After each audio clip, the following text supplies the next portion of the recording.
And welcome to the future, otherwise known as episode 65 of Tomorrow's World Audit Time. Evening, Mark. Evening, Russell. How are you? Oh, very good, Mark. Very good. Very good. I'm sitting here awaiting our fifth heat wave of the summer. I believe that's going to arrive at some point this week. Thursday, I believe. Yeah, Thursday. Right? Yeah. I can hardly wait. Yeah, it's good. It's good. This I'm global freezing. It's really good. It's the best. Yeah. I was listening to, obviously, now that you're a huge football fan, excited about the new season, Russ, I was listening to a podcast where one of the guys, it was an Irish one of the guys came back from London and he said he was told an interesting fact. He said, I haven't quite looked it up yet, but I'm going to tell it to you without having researched it, which was that I think at that point when he got back to Dublin, so like a week and a bit ago, there had been 24 days in London where the temperature had measured over 30 degrees. Jesus. In the entirety of 1980s, there had been 20 days in total. So you know what? I mean, that to me sounds like we're winning. Yeah. You know what, Mark? I'm starting to think that these boffins that warned us all about climate change may have been onto something. But do you think it? I have been thinking about this. Do you think it's interesting timing that we are currently, although people don't seem to be making too much fuss about it, we are currently in a quite bad oil crisis due to Donald Trump attacking Iran. Do you think it will be like historians will look back on this year and go, look, that was the point. That was some sort of. It's a very interesting pivotal year because you have a year where everything's on fire and it's unprecedented record breaking weather, and then you also have a situation where there's an oil crisis. Like it seems like it's that these things are intertwined in some way. They always talk about inflection points, don't they, historians? Yes, and so is 2026 the inflection? I'm sure they'll piece it back to like the re-election of Donald Trump, probably, right? Or COVID, right? That was the inflection point that ended. Do you know what? I think it's one of those things where it's like you kind of, especially in the summer here in London, like you look up at the sky and goes like, why aren't there solar panels on everything? Like surely we would just be swimming in free electricity if we just, kind of lent in. Yeah. No, I totally, I do. No, I do agree. I think that, and I don't think it's landed as an issue yet. It did. Earlier in, what is it somebody said? Actually, Donald Trump has earned the Nobel Peace Prize because I think he's won the war against Iran 5 times now. I think at the beginning of it, people were kind of looking at the gas tanks, the gas prices, and the rampant profiteering, and going like, well, it's a bit. Hang on a minute. How come we're not all having to, tighten our belts here? How come all the oil companies are, over there And it's happened again, but it doesn't seem to become as much of an issue. So I suspect that that's the dog that hasn't barked yet. And so that combination of like, well, hang on a minute. Thanks to our own genius, the sun is gifting us all this wonderful free electricity versus all those, oil tycoons over there, grabbing money out of our wallets. It's like, hang on a minute. This doesn't work for me anymore. Yeah. Yeah, because presumably, surely all of the climate change is going to make everything hotter and sunnier and windier. Then that means all of our renewable things will work better, wouldn't it? Yeah, free money, right? Yeah, but isn't that's the thing about climate change, though. It doesn't quite work as simply as that because we don't know whether things are going to continue to stay hot in Britain, or whether the Gulf Stream is going to kind of disappear, move, and actually we're going to end up freezing our asses off for the rest of all time. Yeah. Well, either way, it's going to be fun, Mark. Look forward to it. But as you mentioned there, Mark, long-term listeners will know that one of our things we look out for is the mention of oil rigs in an episode. And we've seen it mentioned so many times. We've learned so much about oil rigs over the years that we kind of have floated the idea of starting our own Tomorrow's World Audit Time oil rig. Because it always seemed like there could be a bit of money. Could be a bit of money in it. Yeah. But surely now is the time to strike, Mark. Oil prices have gone through the roof. And as you said, we're hearing all these oil companies making record profits. Yeah. Mark, it feels like now is the time to strike. Now is the time for us to really go forward with this. I do agree, but the one issue with our plan was that, and I don't want to use a pun, but like the information we've been getting from Tomorrow's World, it has slightly run dry over the last few episodes. Yeah, I think you're even we are kind of you were behind. suggesting taking it off of taking something to do with oil rigs off of our list of. I suppose I was losing heart. Yes, well, Mark. Thankfully, much like the parent making their child smoke 10 packs of cigarettes, I have dug out a very special episode from 1972, Mark, which is all about the North Sea oil industry. And there's oil rigs galore for us to feast our eyes and ears on, Mark. This is going to get us right back on track. Exactly, Mark. I think, you know, the stuff that we learned from this episode, this time next year, will be the Rockefeller levels of wealth, I'm going to say. Yeah. So, what do you think, Mark? Should we get into it? I think so, Russ. Oh. We got money to make. Yes. Welcome aboard the Pelican, the first ship in the world to be designed and built specifically for the offshore drilling of oil and natural gas. She's 15,000 tons, 490 feet long, just completed in Rotterdam, owned and operated by a major French oil company. She's a classic example of the new technology being developed to overcome the difficulties of modern offshore operations. But right now, she's drilling her first borehole in 500 feet of water right here in the North Sea, 90 miles east of the Shetlands. Now later, we'll be taking a further look at this remarkable ship in this special filmed edition of Tomorrow's World, in which we report on some of the problems thrown up by the North Sea oil hunt and the ways in which they are being solved. So, Mark, you were lured into the false sense that maybe there would be some sort of new title sequence there. Yes.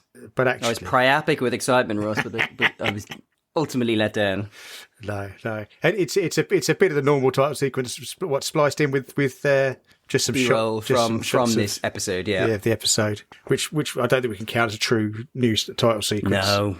But it is fun. But of course, we see Raymond. Raymond's coming in to introduce the programme to us, and he's at sea, Mark. So he's, of course, wearing his finest blue blazer and club tie. He is, with brass buttons, of course. Yes. Yeah. I would think. I think you would agree with me that if this was being presented in any modern era, he'd perhaps be wearing a high vis or hard hat or something, because he's on a dangerous industrial oil drilling ship. To be honest, I mean, I think you're being. I don't know if you're being overgenerous or not, but it's like I think even then he should have been wearing that. Without spoiling it, he gets right into the heart of the beast, right? And he is just walking around in loafers, slacks, double-breasted jacket, and, as you say, you know, old school tie or whatever. Yeah. It becomes funnier and more frightening as the episode goes on, just how inappropriately, well, he is obviously appropriately attired. That goes without saying. Yeah. But at times, it may look to an untrained eye that he is inappropriately attired, just for the context of where he is. This is not. We know he loves a yacht because they're so cheap. You've got your sea wife down there making sandwiches, obviously entertaining. But no, this, yeah. Do you think? Because obviously this ship, the Pelican that is on board here, which is going to be his base of operations for the episode, it's out at sea. He's out at sea somewhere. So do you think he actually drove to it in his own yacht and just climbed from his yacht on board the Pelican? And so he's just come wearing his boat club attire. Do you think he did that, Russell, or do you think it's more likely he chartered the BBC yacht to take him out there? Oh yeah. Do you think the BBC had a yacht back then?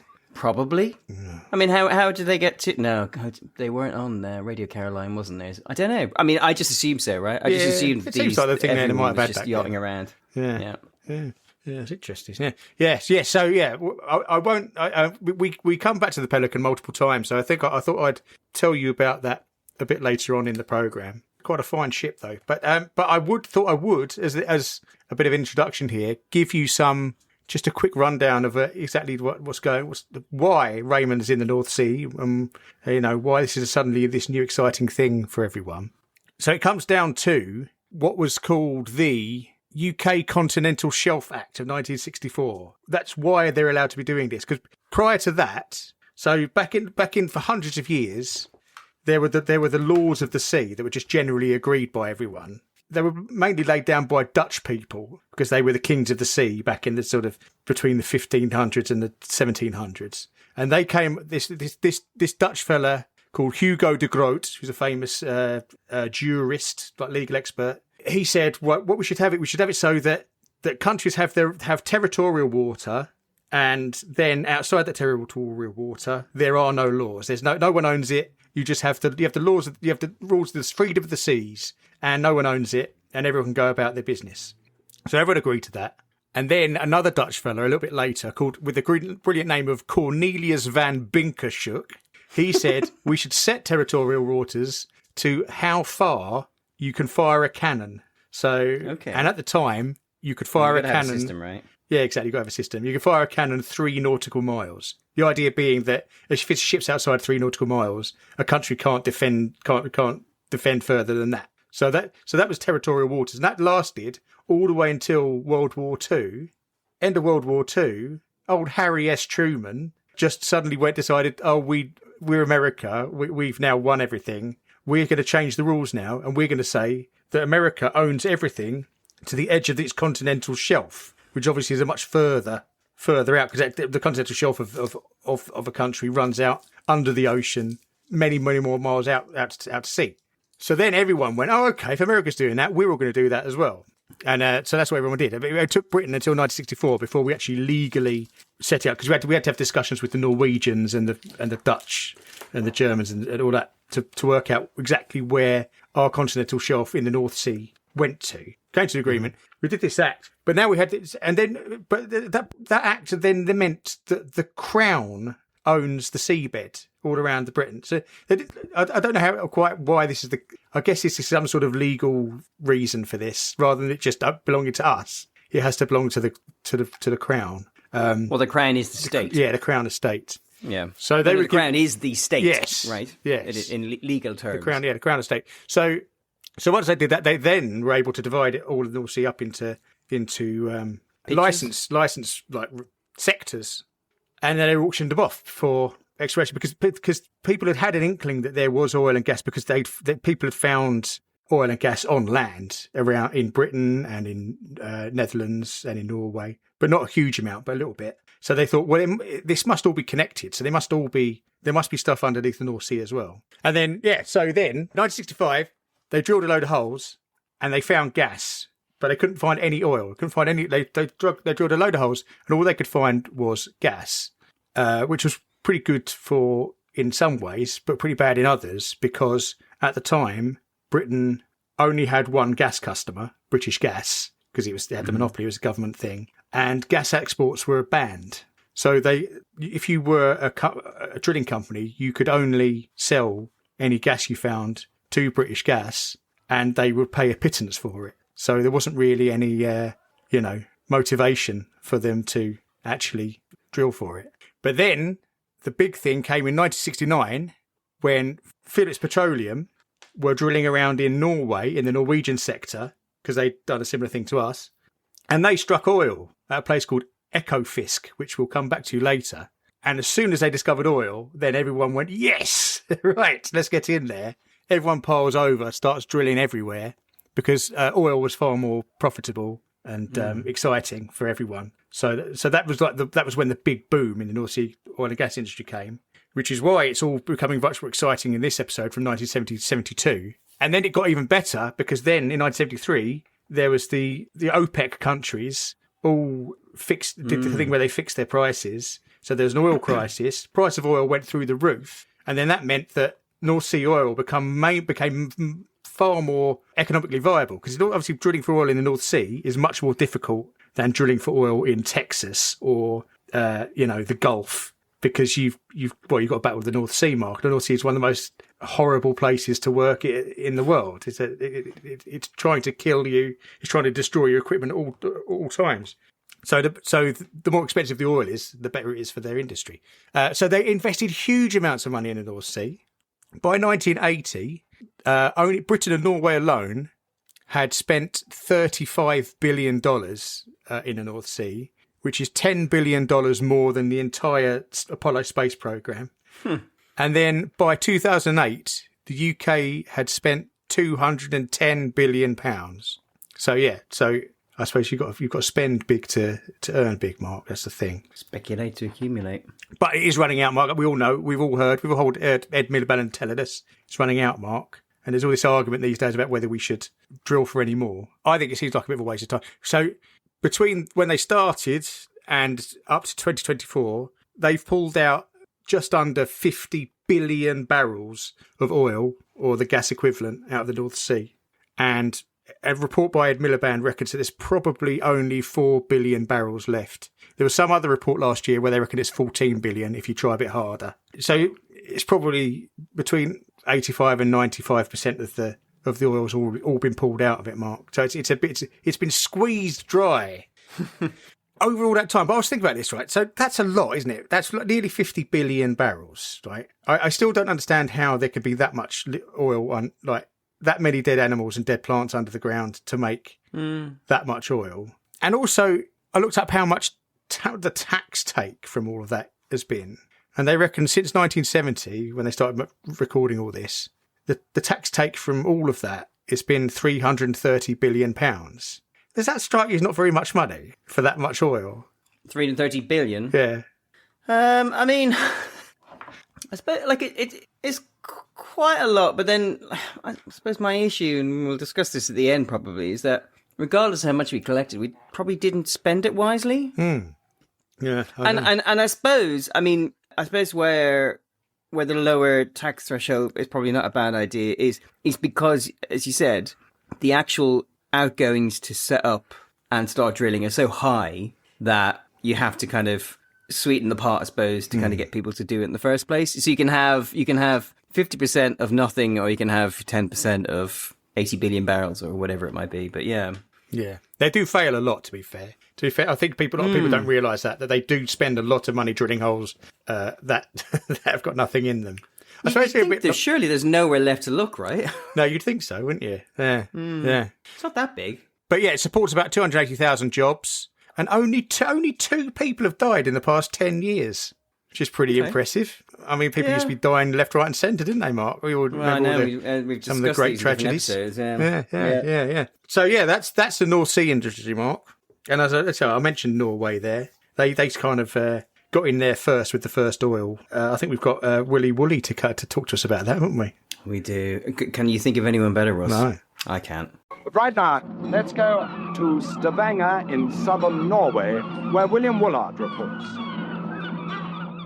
3 years ago, an American oil company discovered a major oil field out there, 180 miles off the Norwegian coast. It holds 1 million barrels of high-quality oil. And ever since, they've been trying to work out the best way of getting it ashore. A pipeline to Norway would have to cross a deep seabed canyon. A pipeline going the other way to England would be over 200 miles long and take several years to build. So they're not going to pipe it ashore anywhere. They're building an island. It's a vast, reinforced concrete island, 300 feet across, 300 feet deep, complete with its own massive breakwater. It's capable of storing 1 million barrels of oil until supertankers come alongside and take it away. Nobody has ever built anything quite like it before. At the moment, they're building it in the calm, deep waters of Stavanger Fjord. But before the end of the year, they'll be towing it out into the centre of the oil field, where they'll ground it in about 200 feet of water, ready to take on its first load of oil. Because of the sheer depth of this Norwegian fjord, they've been able to try out a completely new technique. They started a year ago with an enormous concrete raft floating in the centre of the fjord. And then they began to build on top of it, erecting steel and pouring in hundreds of tons of concrete.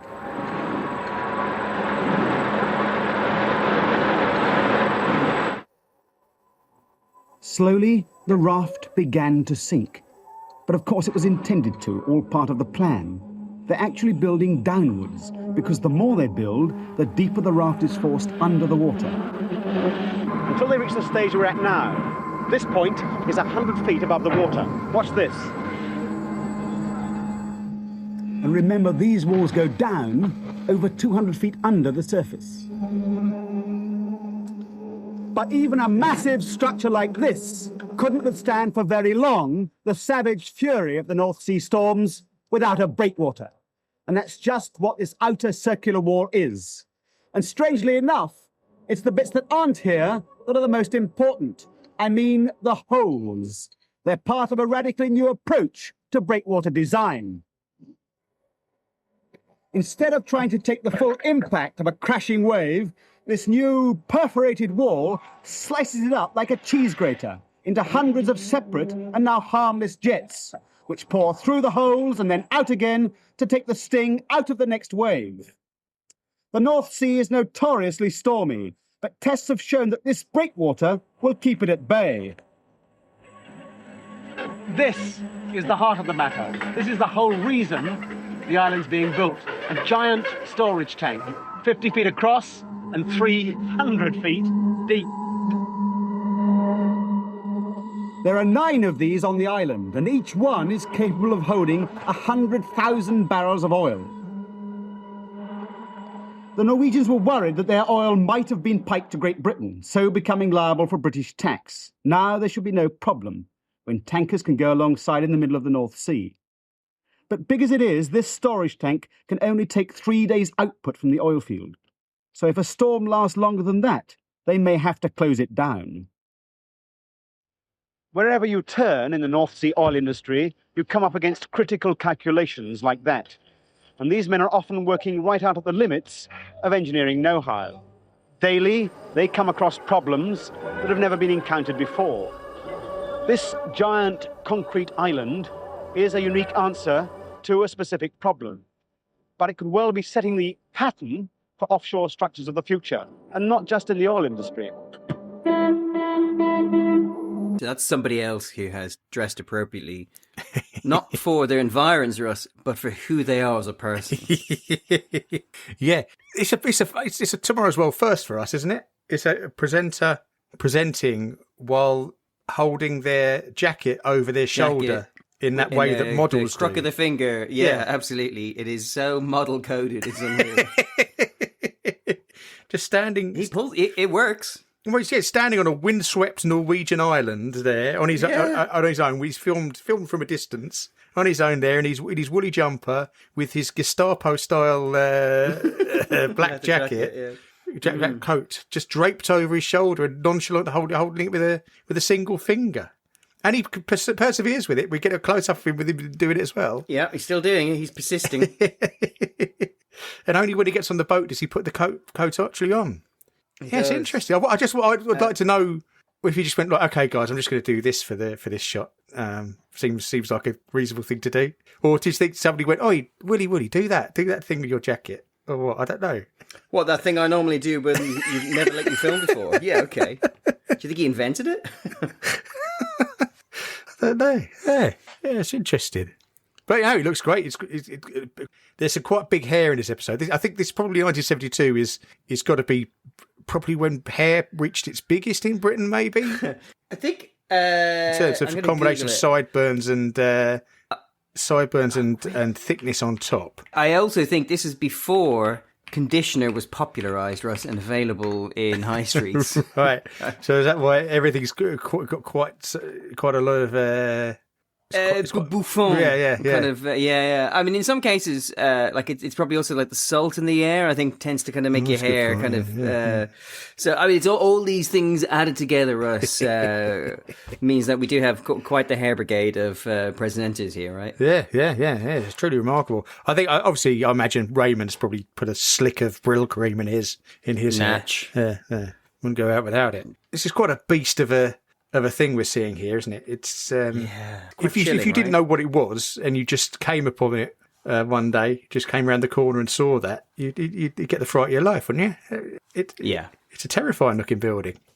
It looks like a supermax prison, a floating prison for like the most dangerous entities in the universe. It's really chilling. Yeah, like it's It's really sold to us as like a kind of remarkable bit of engineering, and it absolutely is. But it's not helped by the fact that it's incredibly grey on a grey day in a grey place. And it's is it megalophobia that a lot of people on the internet claim they have now? That kind of fear of massive things. Yes, this absolutely would trigger it. Terrible. You'd pass out from megalophobia if you saw this up close. I think. Yeah, definitely. What I quite like this piece reminded me of is that they are really good with shot composition. Yeah, everything is grey, everything is 70s and bleak looking, but they frame everything so nicely, and they get interesting. You're not going to have any trouble with this episode finding interesting shots to put on the old. I've already done the old it, Insta. and the thing is, I don't think when I watched this, and even all the way through the process of doing notes, you watch it multiple times. It was only when I then deliberately went to scrub through to pick up images, and as I said to you, I tend to go both ways. I'll go all the way through once, and then I'll go backwards, because actually backwards is when you tend to see things in a different context and you're able to kind of put out some fun and interesting images. And it was only going backwards that I realised just how well constructed quite a lot of these segments were, and how something that was ostensibly quite boring, they had been really imaginative in terms of how they've constructed it. But then also, like we'll discuss later on, there's also just some kind of additional moments that are just natural. Like, I just think people were weirder back then, and weirder things tend to make better television. Yes, yeah. My favourite shot of this is when they've got because you've got the central facility, and then on it explains on the outside of it there's this giant wall which looks a bit like the wall of the TARDIS, because it's full of circular holes, which obviously he repeatedly refers to as a breakwater. And I don't know about you, Mark, but whenever I hear the word breakwater, all I think of is Alan Partridge describing using sausages as a breakwater between the beans and the egg in his fried breakfast. Can I put in journal that I am very good cook of full English breakfast? Yes, you can. In fact, I've made a few notes. Yes. Bacon, 10 on 10. Button mushrooms, bingo. Black pudding, snap. Minor criticism, more distance between the eggs and the beans. I may want to mix them. I want that to be my decision. Use a sausage as a breakwater. But I'm nitpicking. On the whole, a very good effort, 7 on 10. Let's make love. Okay. It's absolutely necessary. It's completely appropriate bit of engineering. It is engineering. It's right? one of those things where not only do I, whenever I hear the word breakwater, I think of that. Whenever I see a cooked breakfast, I think of that. It's like it's got a double reminder thing. Yeah, so this is breakwater, but then there's this lovely shot where they've just got, for no reason at all, just because it looks good, got him to sit within one of these giant circles and filmed him within it. Which I thought and it's not clear how he got in there. It's possible. Well, he's a man of action. He probably just leapt. Outside. But yeah, he probably just jumped and landed in the middle. And these are huge holes. I suppose, I mean, people would have already listened to the clip or seen it if they're watching on YouTube. But like, just to explain, this island is like 4 gigantic barrels, basically, tethered together. But then around it is this huge, gigantic circle, this multi-story circle of concrete with the holes in, just to kind of protect the barrels. I mean, they keep calling it an island, but it isn't. It's just barrels, right? It's just a storage. Yeah, and it's floating as well, which is mental. Because I found out how much it weighs. 215,000 tons. Gosh, that seems like a lot. Of concrete is that without the oil? And steel. And it still floated. Gosh. There is a lovely helicopter shot of it, actually. It just gives you a sense of the scale and the lack of aesthetic beauty that they've imbued it with. Well, this is the thing. So this was part of the... So I think, as I said in the intro, the first discovery of oil was at a place called Ekofisk in the Norwegian sector by an American company called Phillips Petroleum. You probably recognise the Phillips Petroleum logo. It looks like the Route 66 logo, but it says Phillips 66 on it. You quite often see it on American petrol stations. And the reasons why it's called that is because when they first opened their first petrol station, they had their own blend of petrol and they tested it in a car and they managed to get the car to do 66 miles an hour on Route 66. So that's why it's called Phillips 66. Okay. Yeah. Yep. But then the reason why the area is called Ekofisk is because the Norwegian government gave them the letters A, B, C, D, E, F, G. And then they said, that's boring. We should name them all after fish. And they went, and then they did manage to do A, B, C, and then they got to E, and then they couldn't think of a fish beginning with E. Don't know why I didn't think of eel, but maybe it's not called an eel in Norwegian. That makes sense. So somebody came up with the fake name for a fish called the echo fisk, which means the echo fish, because you were using some sort of echo machine to scan the bottom of the ocean to find the oil. So yeah, that's why it's called echo fisk, Mark. So they made up a fish name. Yeah. What wags? Yeah. So they started pumping the oil in 1971, and obviously, I think it's explained in this. If they'd just taken it straight to the UK, they'd have to pay UK tax on it. So they didn't want to do that. So they needed to wait. They needed to wait for the Norwegian ships to turn up. So they needed somewhere to store it because it was coming out of the ground quicker than the ships could take it. So they needed to build this big tank. So this was the first ever one of these. They'd never built one of these before. So that's why it's all new and exciting. They were building it in Norway, and a lot of people didn't believe that it was going to work at all. Like people going, how's that going to float? It's made of concrete steel, you nutters. But yeah, it does. Yeah. But the storage tank, its official name is the Ekofisk 2/4T. It was designed by a French company called CG Doris and then built by a Norwegian company. And I did find this good promo film. Ooh. It's one of those really, they used to make good promo films that are kind of got like an exciting American voiceover sort of thing. So it's quite Savalas kind of stuff. Yeah. It's quite long, but I found a whole bit about. So once they finished building it, so this is from after Willy Woolley visited it, and this is the bit of them actually towing it because they just towed it out to sea to the oil field. Finally, at 2 a.m. on the morning of June 19th, 1973, one of the world's biggest towing operations begins.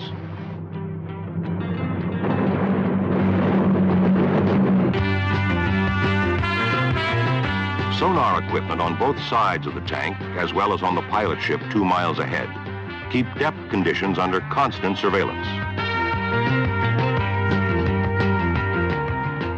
34 hours later, the convoy arrives at Bokna Fjord, gateway to the open sea. Once again, weather conditions are carefully checked before the 1 1/2 mile per hour journey to Ekofisk begins. 9 days later, on June 30th, 1973, in water 230 feet deep, the $28 million offshore storage tank, the largest ever built, is safely lowered into place on the floor of the North Sea. So yeah, there you can see. So you can see. So there's the tank there, and then there's just a system of different rigs and stuff. They're all connected to each other. But what I think is interesting is I put at the bottom of our document, I put a photograph of that's what Ekofisk looks like these days. Well, not quite these days, probably about 10 years ago. And then also below that, a picture of the tugs towing it. And look how much nicer it looks when it's not in being filmed by the BBC television crew. Like it's quite remarkable. Yeah, it's like it looks lovely and blue and fresh, and it doesn't look terrifying at all, does it? Exciting. No, it doesn't look frightening. Yeah, it doesn't look like it's going to haunt your dreams. No, it's just something about the way that those old Tomorrow's episodes are lit or filmed or something. It just makes everything look super 70s bleak. I have to say, I mean, the footage there you showed from Phillips Petroleum of it being towed out, and then the picture of it being towed out there, I assume the same day, right? I thought calling it an island was a misnomer because it just looked like 4 barrels strapped together with a wall around it. And I suppose what I hadn't realised, and it does make sense with hindsight, is that like they were going to put a roof on it because obviously you don't want the barrels fitting with rain.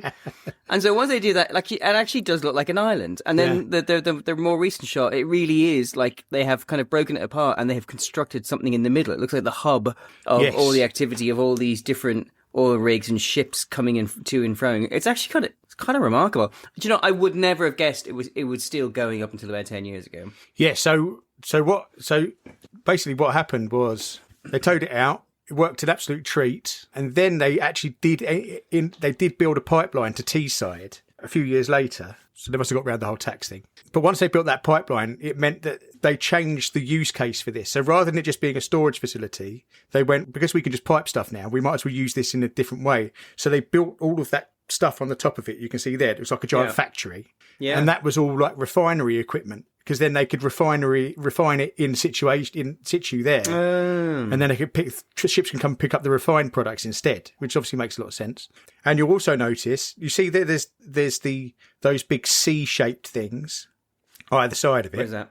Oh, yeah. So what happened is that they realised that the ground was subsiding. In the 80s, they realised that they were pulling out so much oil, it was making subsidence in the ocean floor. And so they needed to keep everything steady and protected. So they built a brand new breakwater, which weighed 300,000 tons, and built in two halves, and just towed that in and clamped it around the existing one. So it had like an extra super duper double breakwater. So yeah, like a giant curled Cumberland mark around the outside. But then also for the other bits of that facility, they also need to compensate for the subsidence. So they needed to jack the entire facility up all at the same time by 6 meters, which they did. And so they built some special tracks that were able of supporting 40,000 tons. And it's still, apparently to this day, in the Guinness Book of Records, is the heaviest thing ever jacked up. Gosh. So there you go, Mark. So there's big numbers. There's a lot of big numbers involved in this industry, Mark. A lot of superlatives. I mean, luckily we do have our own seed funding for our project, so maybe not quite enough to cover this. One of the themes watching through this particular episode is reminded that the promise of profit is quite the engine to true innovation. True kind of leaps of genius and innovation are fueled by the promise of profit. Which I suppose is like, it's great that these things happen, but I suppose it's a bit disheartening that, it does require a little carrot at the end of the stick, doesn't it? It really does, yeah. But it did come to an end, Mark. They did decide it outlived its usefulness. So by 2005, they'd completely stripped it and emptied all of the fuel out of it. And obviously they had to do this incredible. Norwegian government was looking over their shoulder, so they had to do a really good job, Mark. There's no half-arsedness. They absolutely scrubbed it sparkly clean, and then they got these people over to dismantle as much of it as possible. So they pulled out all of the middle of it with all the gubbins and all of any steel or anything that was in it. So actually 98% of all the steel that was ever in it got recycled. The breakwaters were just made of solid concrete. And they just went, can't really do anything with that. And they were allowed to leave it. So there's just a carcass. Oh. There's just a circular carcass there now. Yeah. If you wanted to build some sort of evil lair, it would be quite good for a Bond-style evil lair. You could build in the middle of it. I was kind of thinking, actually, have you told Chris Raybon about this? Does he need to do a fashion shoot and a kind of an abandoned he loves an abandoned installation in the middle? He does, yeah. Well, specifically in the middle of the North Sea. Yeah. It's kind of cool. So it's still out there. Like, I suppose it must be. Yeah, I'd imagine it'll probably be there for a good few years to come, Mark. I think it's quite a sturdy old well, bit of concrete. if it broke apart, it wouldn't really be very good at its job, would it? Exactly. The whole point surely is for it to persist. Okay. No. Brilliant. All right. No. God, it lasted longer than I thought. Yeah. So something to bear in mind, Mark. I mean, we could probably, I reckon, storage options for our fuel. We could probably old lemonade bottles. I was thinking a lockup. Yeah, lockup. Yeah, whatever. Yeah, lemonade and a lockup. Yeah, it should be all right. Yeah. Yeah. So we're not greedy, Russ. We're not greedy. No. Let's see what Michael Rod's got for us.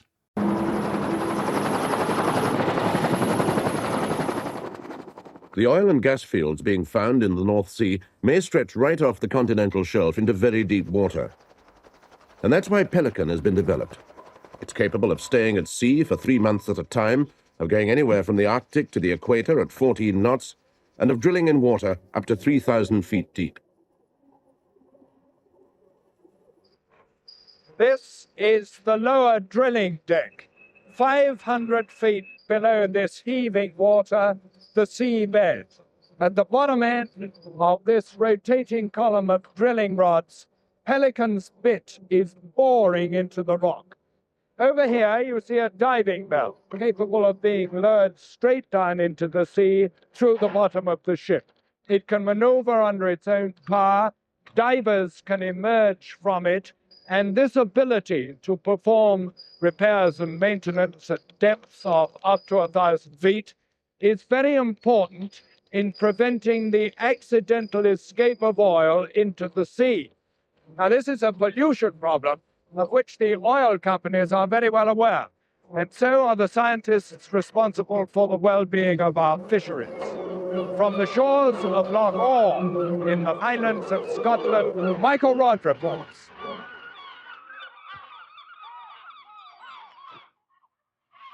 The North Sea is one of the richest fishing grounds in the world, and naturally enough, perhaps, fishermen are very concerned that a disaster in the new oil field, even a small one, could put paid to their livelihood. Scientists, on the other hand, are not so concerned about the overall effects of an oil spillage on the fishing industry. They believe that the Torrey Canyon disaster showed that apart from a few isolated incidents, a major fishing industry is not absolutely ruined by even a large oil spillage at sea.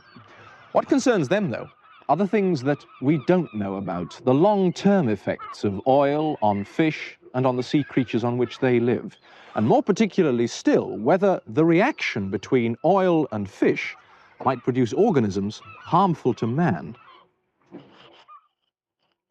This is Loch Ewe, an open sea loch in northwest Scotland, one of a dozen or so places round our coast where research teams are trying to find out just what would happen if our fish had to face a major oil spillage.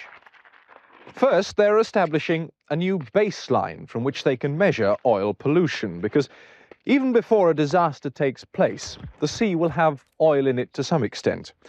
It'll come from wrecks, from industrial effluent, from the accidental discharge of oil from ships, even from rotting vegetation. Certainly fish in the North Sea will be used to living with oil in some form, in some concentration. So first, the scientists have to find out exactly what that concentration is now. At the test points, like this one at Loch Ewe, a free-swimming diver takes regular samples of water at all levels between the surface and the seabed. Solo divers are used because a boat's exhaust would itself contaminate the water, and because a diver can emulate a fish and take his samples from the levels in water that a fish would be swimming in. From these samples, analysts can decide to what extent seawater is already contaminated. One of the experiments that the team at Loch Ewe are doing involves 3 sets of test tanks in which cod caught in the open sea are being subjected to different elements of an oil spillage. In this, the first set, the water is pure and unpolluted. In the second set, the water has been contaminated by allowing the soluble fractions of oil to dissolve in it.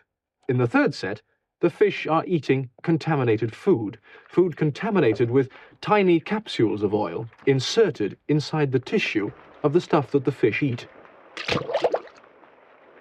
A careful note is made of all the fish's behavior throughout the experiment, and regularly one fish is taken from each tank and analyzed to see precisely what effect the oil has had on the fish's flesh, tissue, and body mechanism, and whether it's likely that that fish would have had an adverse effect on any man who happened to eat it.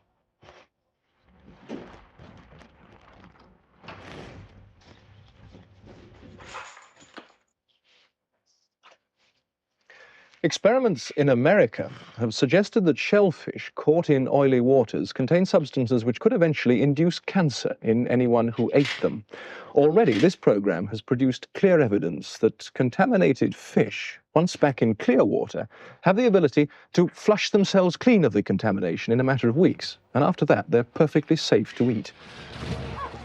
No one is under any illusions. An oil spillage at sea, as well as having a pitiful effect on seabirds, will make problems for the fishermen. No one wants to fish through a dirty layer of oil. But the evidence from this project already shows that the fish themselves, once the oil has dispersed, should be perfectly fit for man to eat. But if all this sounds optimistic, this program, which is only now just getting off the ground, still has to take a long, objective look for long-term problems, which in the end may not even exist.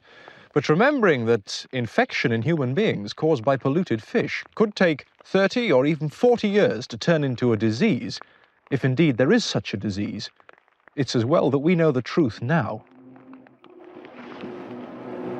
Yeah, Mark, it's funny, isn't it? We don't. I mean, I know we probably have a reputation for dumping on Michael Rodd a bit, but it is funny how his outfit just doesn't quite work. No, it's his outfit is as appropriate to him as Willy Woolley's is to Willy Woolley, or Raymond is to Raymond's. Right? It is. It's. I think I said in my notes, like all the ingredients are there. Yeah. But because they're just slightly off by just enough, he looks like a fraud. I like the tweed style jacket he has. I like his beige turtleneck, his dark corduroy trousers. These are all work, and yet they're all the wrong tone in hue and size. They don't fit him properly. Yeah, it's remarkable. And then even later on, when he's wearing a kind of fisherman style yellow, is it sou'wester? Kind of rain jacket. Is it sou'wester? Sou'wester, yeah. It looks like his mum made him put it on. made him put it on, right? But this is definitely the biggest we've ever seen his hair. His hair is huge. Oh my God. Absolutely huge. It's a good job it's not a windy day up in the northwest Scotland where he is. He seems to be getting away with it. Once again, Mark, it's fish health. Fish health, Ross. Has come up remarkably quite a lot in this programme, much more than I think we'd have ever imagined. Yes. Yeah, it really has. I don't know how well the fish are being treated. They gloss over the treatment of the fish slightly. They do rather. The one fish we do see up close is having its guts torn out by a hippie. Yep. But I assume it died of old age, right? He says they're cod. I don't think I've ever seen cod in a tank before. I always thought cod were really enormous fish, but these were quite small. I guess it's baby cod. I don't know. But I don't Does that make it better or worse? I don't know. I was for some reason in my mind I thought they were like the sort of thing, a bit like tuna, like the sort of thing that you could only catch at sea. Oh, right, yeah. You know what I mean? A big thing that you can only catch at sea that you don't ever see. But then they've got tanks of them that they're subjecting to different amounts of pollution. It seems to be like a thing that they've not really thought about before. I guess they wouldn't, would they? Because it's a relatively new industry, so it's not something they've had to really think about all that much before, about what the consequences of pollution on fish. This whole segment is passed in such an odd way. It really fascinates me because ostensibly you're absolutely right. This is exactly what this is about, which is like, look, the reality of having an oil industry offshore is that there will be some pollution, there will be some leakage. But rather than just kind of see that as just automatically negative, we're going to do these experiments to find out what the actual consequences are. But the way it's passed is like it is assumed that there will be some. So let's just chill, all right? Chill. God damn it. Wind your neck in. I think the quote is, even before a disaster takes place, it will have oil in it to some extent. It will come from wrecks, from industrial effluent, from the accidental discharge of oil from ships, even from rotting vegetation. Certainly, fishermen in the North Sea will be living with oil in some form, in some concentration. Suck it up, you snowflakes. And eat your delicious oily fish, and not in the way you think. It's just, it's really weird. Like, it is kind of like, there is that kind of sense of like, well, this is progress. So, we're all going to get on board because the gravy train is leaving and we got our tickets, got to get our tickets punched. Yeah. Well, doctors do recommend oily fish, don't they, Mark? They do, Russ. They absolutely doctors always recommend it. It's the cornerstone of the Mediterranean diet, I believe. It is, yeah. And all their oil also comes from industrial effluent and accidental discharge. Actually, speaking of accidental discharge, Mark, you said in the notes that you didn't think you'd heard of the Torrey Canyon disaster that Rod mentions at the beginning of the segment. He mentions that there was a Torrey Canyon disaster and they were worried about its effects on fish. I'm not aware that I've ever heard of the Torrey Canyon disaster, I wrote, which you then chastised me about. Well, what I will say is that I probably didn't make it particularly memorable because we only mentioned it very briefly in one episode. It was episode 19, but I did actually read up on it. Yeah. Because I thought, I wonder whether it's an interesting one. I'll tell you what, it's probably one of the most comedy oil spills of all time, Mark, okay. I think. Yeah, so I feel like I should tell you about it, right?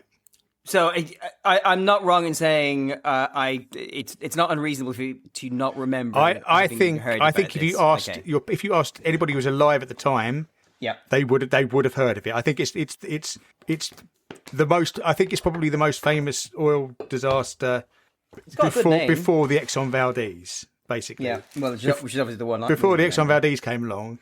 Yep. Torrey Canyon was top of the shop, really. Yep. And when was it? So it's 1967. So what it says, American supertanker called the SS Torrey Canyon. It was meant to be going to a refinery in Wales coming up from the Mediterranean direction. They decided to cut through between the Isles of Scilly and Cornwall. They didn't actually have any detailed charts of that area. They just decided to eyeball it. They decided to eyeball it.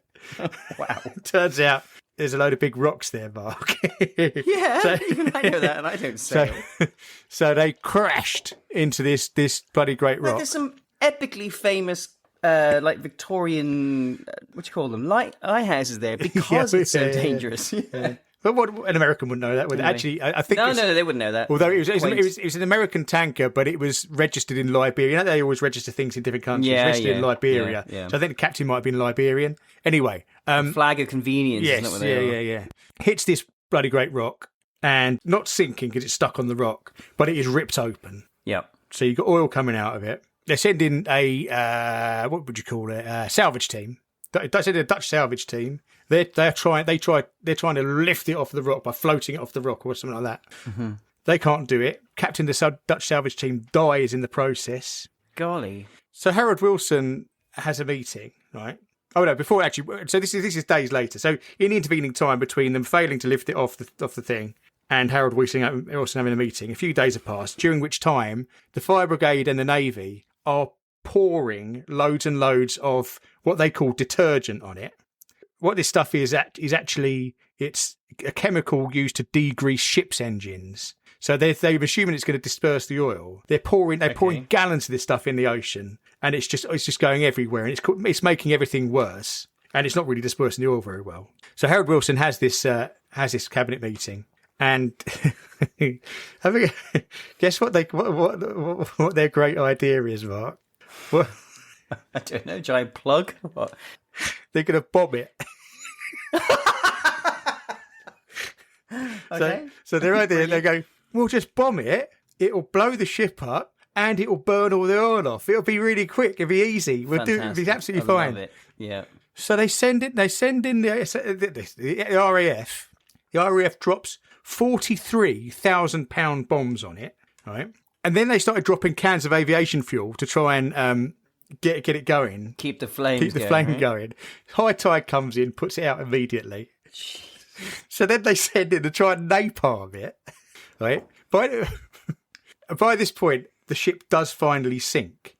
In total, that bombing campaign of this one ship, they dropped a total of 161,000-pound bombs, 11,000 gallons of kerosene, 3,000 gallons of napalm, and 16 other missiles. That's like enough to blow up a reasonably sized city. Yeah. All on this one ship.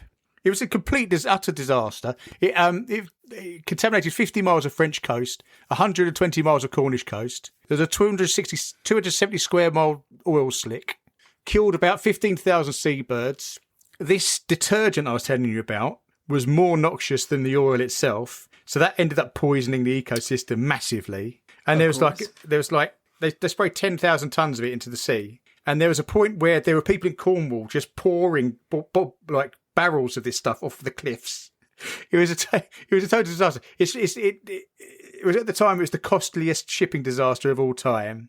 The RAF and the Navy, everyone took the mickey out of them because of all of those bombs they dropped, a quarter of them missed their target, despite it being their stationary it being a stationary oil tanker. Right. Yeah, so it was incredibly embarrassing. Everybody looked like an absolute wally. The British and French governments had to sue the owners of the ship, and the settlement they got was the biggest in maritime history. The funny thing is that they actually struggled to sue the ship owners because it was registered in Liberia, so obviously it's a bit legally. Laws there are not particularly necessarily as thorough as over here. But the way they managed to get it done was its sister ship was docking in Singapore. So a lawyer representing the British government got on there pretending to be a whiskey salesman. And then when he got on there, he tied a legal writ to the mast of the sister ship. Okay, very good. Yeah, thus impounding it and meaning that they had to go to court. The one good thing to come out of this incident, though, Mark, was that the environmental consultants who consulted about all of the animals dying and what they should do about everything, and who appeared on television a lot, answering questions, was none other than David Bellamy. And he was his first ever television appearances, and that's what made him become a TV star. Was he was so good on TV, presenting, doing stuff about this. Everyone went, we should give him a grapple with grape nuts. Let's give old Dave a job in TV. Yeah. Well, there you go. So, there is an upside. Yeah. God, I suspect I now will remember this disaster from what you. Well, I mean, the only time they ever tried bombing an oil slick, I presume that's got to be. That's like Donald Trump. That's like Donald Trump trying to pretend, why don't we nuke a hurricane? Yeah, that leap of that is incredible. That just Well, there you go. Fabulous. All right. No, so all the more reason that the way this segment is kind of set up is slightly confusing in the sense that surely the instinct should not be like, oh well, might as well get used to it, to like, oh, this is really bad. Whereas it just sounds like Rod just kind of acts like, this is just the price of progress, right? Yeah. They have kind of lucked out in that oil spills aren't that for fish. Oil spills are much worse for birds than they are for fish, to be honest. Obviously, there's been thousands of oil spills since this program. There used to be between 70 and 100 per year. They've now got that down to about 7 per year. Okay. Presumably, they've got GPS now, so they can see where rocks are. I don't know. Well, but the aforementioned Exxon Valdez was when they really started to study all this stuff, to work out, taking samples and working out large scale exactly what happens when you poison loads and loads of marine life. Yeah. Most crude oil is quite benign. The stuff in crude oil which is poisonous to everything are called the polycyclic aromatic hydrocarbons, PAH or PAH. They're the exciting reactive things, and they're the stuff that are going to cause damage. And obviously they're the things that the fish are either going to eat, breathe in, or just absorb through their skin. Things that they can cause in fish, and this is mostly young fish. If eggs or little fish get exposed to it, you're going to get genetic damage, deformities, altered growth and development, decreased body size, inhibited swimming and feeding abilities, enlarged livers, changes in heart and respiration rates, fin erosion, reproduction impairment, and death. So, yeah. The good thing is that fish can swim, so they just swim out of the way. So they're not that stupid. If they see oil, they're not going to just swim about in it. They're just going to leave. So they just go. But essentially, fish tend to swim away from oil spills, and also they've got very good metabolisms. So if a fish does get poisoned, it will basically metabolize all that poison and then get rid of it. It might die. Which is what they talk about here. Yeah, but it will. What it doesn't do is it's not like you're not getting a Jeremy Piven situation like with mercury. So a fish can't metabolize mercury, so it builds up in them. And then if another fish eats it, we've discussed this in the Japanese episode. Yeah. As it goes up the food chain, you get more and more mercury. It's getting more concentrated in the food chain. With oil, that doesn't happen because the oil just gets metabolized in whichever fish consumes it. So it doesn't build up in the food chain. So that's a stroke of luck, really. Okay. With other things, so crustaceans, they're not as good at doing that, but they can still also move around. So they tend to get out of the way. But if they've been poisoned, then they can't get rid of it as easily as a normal fish. And then the big problem are your mollusks, your mussels, your clams, oysters. Those, they're buggered, basically. They're because they're just sitting there. They've got no choice, just to go, just chow through that oil, and they're literally removing the oil from the water and ingesting it and just keeping it there. So if you have an oil spill and you report it to the government, if it's not a very bad oil spill, then they'll just check. They won't even bother checking the fish. They'll just check the mollusks. It's only if it's a really bad oil spill do they bother checking the fish, because they know they've got the different levels of danger that they worry about based on the level of the spill. Us humans, we shouldn't eat contaminated fish, Mark. If somebody opens the back of a van and says they've got a lot of Exxon Valdez soiled fish going cheap, don't buy them, Mark. Don't buy them. Cook them, eat them. I shouldn't think it's a bargain, is what you're saying? No. Because in short term, you'll get vomiting, severe nausea, abdominal cramps, diarrhea, headaches, dizziness, mental confusion, lethargy, chronic physical exhaustion, and muscle weakness. And in the long term, you could get cancer, liver damage, kidney failure, hormonal disruption, severe reproductive health issues, and infertility. So interesting. Yeah. What about the medium term, Russ? What are the positives there? It's halfway between those. Oh, okay. Yeah. What's halfway between vomiting and cancer? I don't know. Great question. So, yeah, it's one of those things. They've kind of basically lucked out that they've got this stuff that even if they do release a load of it into the sea, as Rod kind of says, at the beginning, he says the scientists don't seem that bothered. And it is kind of not that bad in the long term because it will just go away and the fish will recover.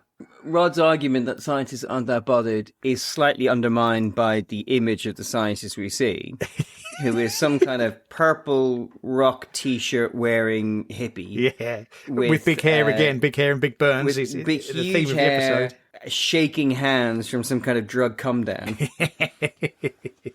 Oh, and also he's got that desk there, and I don't really notice he's got a white paint tin. And I can't read the label because the image isn't very good. However, what I can quite clearly see on the label of the tin is a radioactive sign. Oh, how exciting. So I'm just wondering what was this hippie possibly got in a paint tin that's radioactive? It's just got on his desk next to his fish examining equipment. Fucking hippie. Do you think it's some sort of top secret LSD or something like that? You know? Yeah, straight from the CIA. Yeah. What are they called? I can't remember. MSL. Oh yes, yeah. MK Ultra. Ultras? MK Ultra. Yeah. Ultra. Well, speaking of fish, Mark, you know what animals really like eating fish? Oh, go on. Great question, Russ. No, I don't. What's the answer? Pelicans, knock. Mark. Pelicans like eating fish. Should we find all about the pelican? What a segue. What a champ.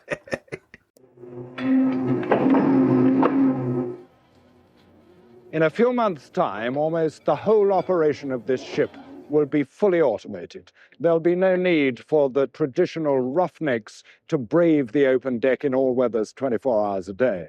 The entire drilling operation will be conducted by one man. But probably the most important innovation built into the Pelican is the way in which she is kept in position over the borehole so that that spinning 500-foot column of drilling pipes does not become bent or broken by the movement of the ship. In no way are anchors used. In fact, the only physical connection between the ship and the seabed is the drill itself, and a single taut wire which is used to measure the tide and which would part instantly at a fraction of the ship's weight. Pelican stays in position over the borehole using a technique known as dynamic positioning. To do this, she has no less than 7 propellers, which we filmed when she was in dry dock in Rotterdam a couple of months ago. 2 of them are astern, like any normal ship. The rest are in tunnels running across the ship. They call them thrusters. 2 are also astern, mounted at right angles to the main screws, each a powerful unit 8 feet across. They are capable of moving the ship sideways through the water or spinning her around on her axis.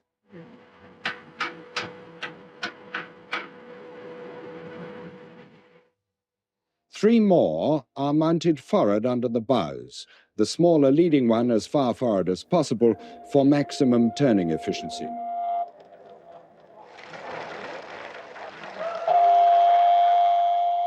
All 7 propellers revolve constantly to keep the ship on station. The amount and direction of thrust each generates is controlled by varying the pitch of the blades. Not surprisingly, the nerve center is here on the bridge.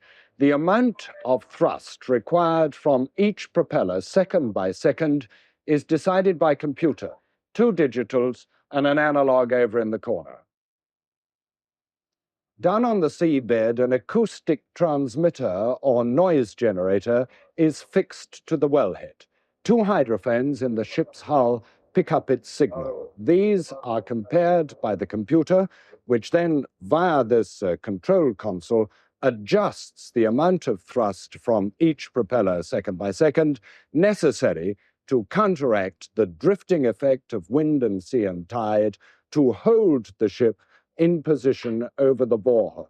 The accuracy of this position keeping is 6% of the depth of water. So that means drilling in 500 feet as we are, a movement of plus or minus 30 feet, probably as well as you could do with anchors, which in any case you couldn't use in really deep water.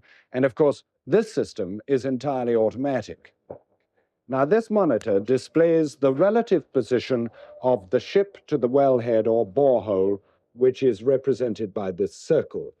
The mean position of the center of the ship, as calculated by the analog computer, is shown by this cross. The little dot is the pulse-by-pulse report of the position from the digital computers. Now, to give you an idea of the scale, the actual distance between these two rings is 6 feet. So right now, the amount of bend on the drill pipe is about 6 inches in 500 feet. The operation can be done manually using this joystick, but if it proves successful, this remarkable new technique of automatic position keeping will almost certainly be built into the next generation of offshore drilling ships.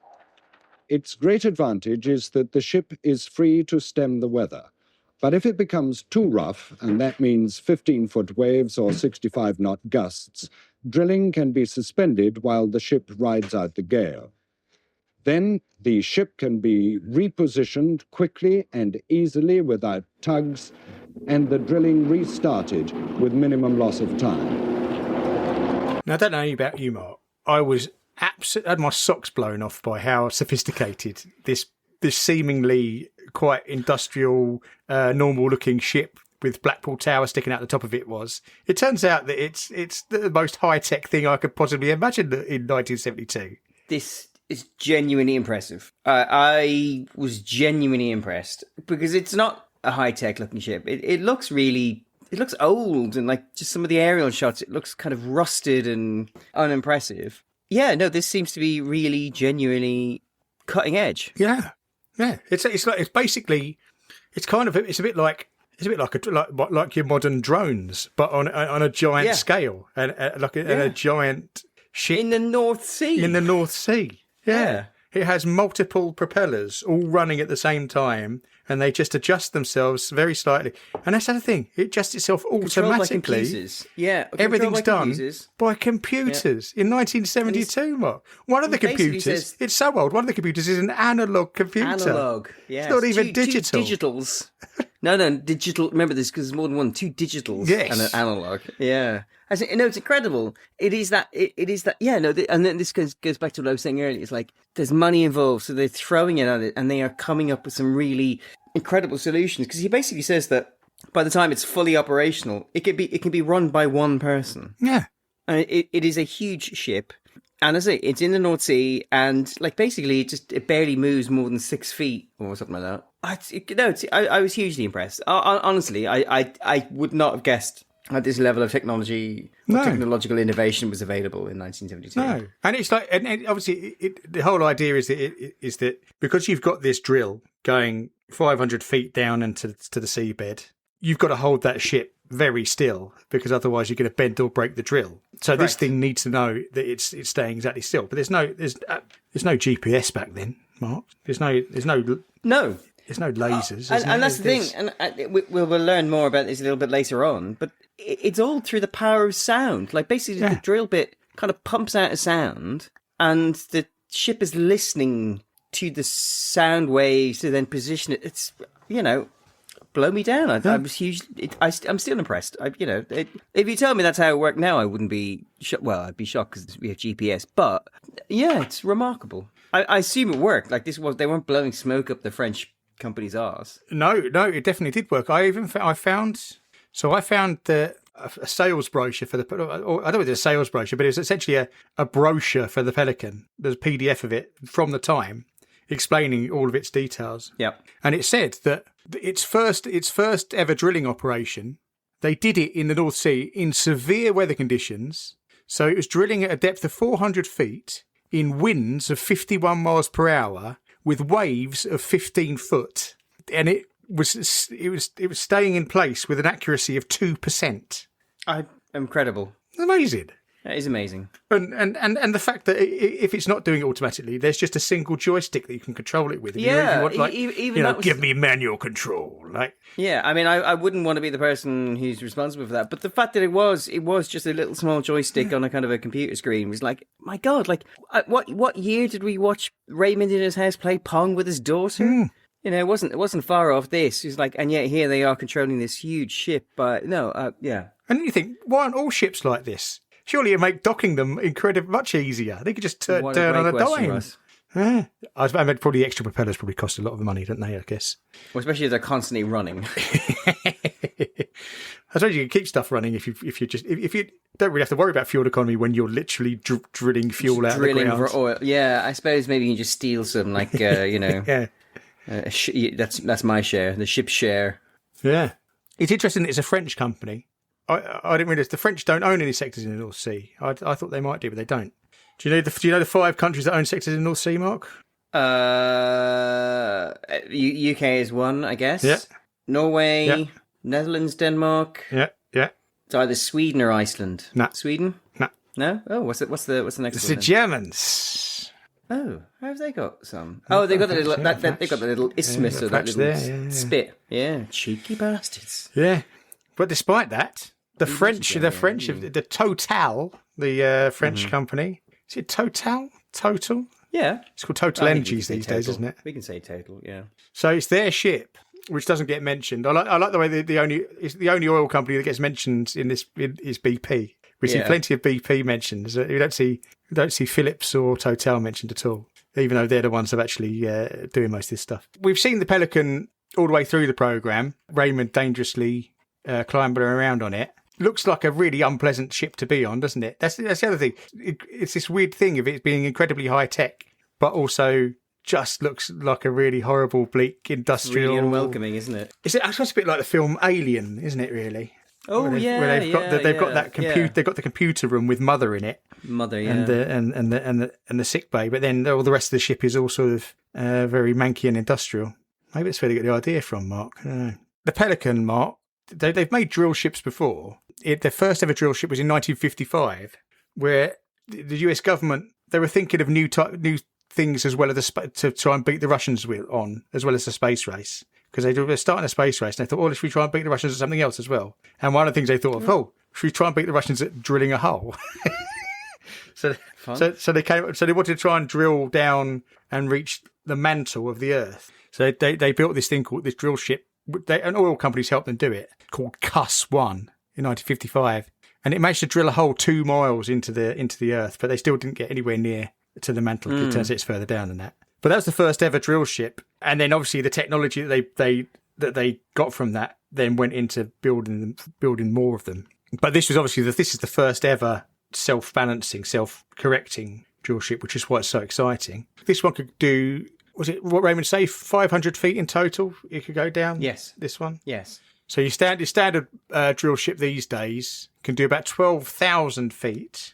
Wow. And you just think the drill must be so hard to control. 4 kilometres. That's incredible. A drill bit that's that long, give or take, wasn't it? Yeah. So for it to hold its shape and to hold, rigidity. Yeah. That distance. But the longest ever one, there's a Japanese ship called the Chikyu, which isn't an oil drilling ship. It's a scientific drilling ship. It looks into geological stuff and earthquakes and things like that.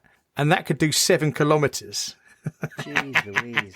Which is mad. But the way these work is really simple. Obviously, they've used sonar to identify geological formations on the bottom of the sea. They know what geological things to look for that might have oil in them. When they've spotted one, they just float over the top of it.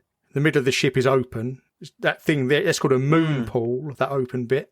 And then they send the drill down. And actually, the drill bit is wider than the shaft. So the drill bit can be up to 1 metre across.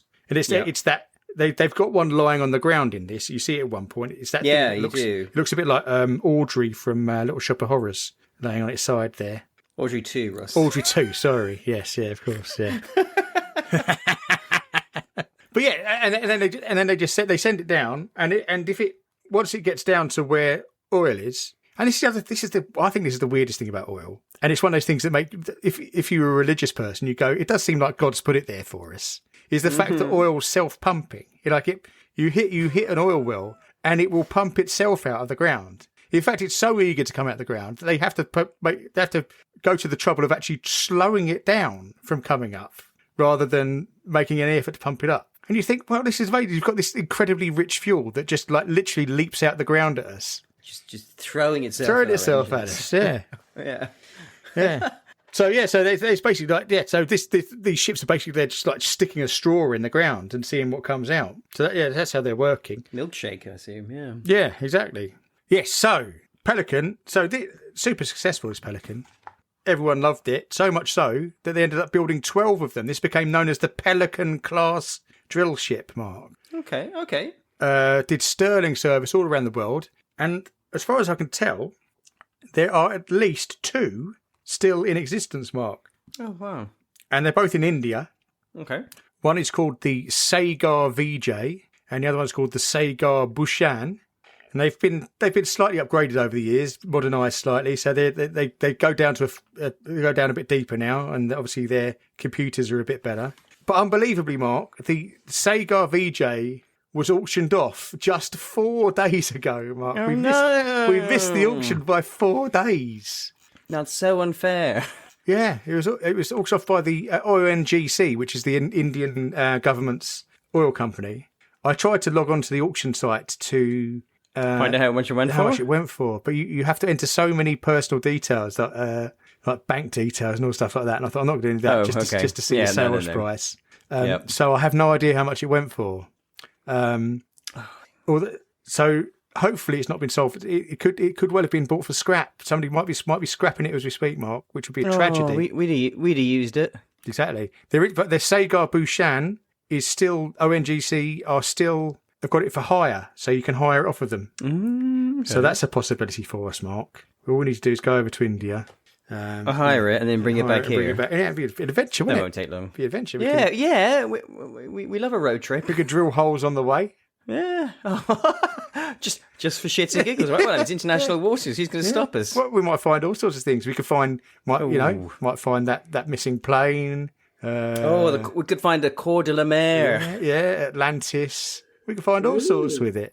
World's your oyster. I've forgotten about that. You know. Yeah. When all you've got is a drill ship, everything looks like a drillable seabed. Something to be drilled. Yeah. So I would say absolutely brilliant, the Pelican, Mark. And I think it deserves being the star of this show, which it very much is. We get to see it 3 different times. We get to see all of the different parts of it. I think Raymond's very excited about the whole thing. Yeah, he's delighted to be there. I mean, he's probably a bit annoyed that it's full of French people and not British people. He noticeably does not speak to any of them. Not even the one who looks a bit like Hugo Drax from Moonraker. Nope. Anything else about the Pelican, Mark? Pelican. Yeah, it is, yeah.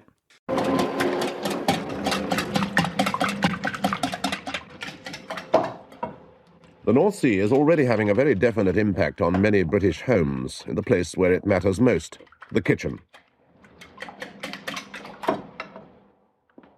A very large proportion of our domestic gas now comes directly from under the North Sea, from the gas fields off the coast of Yorkshire and East Anglia. But in solving one household need, North Sea gas could be creating a problem. In the past 5 years, 130 gasworks have closed down.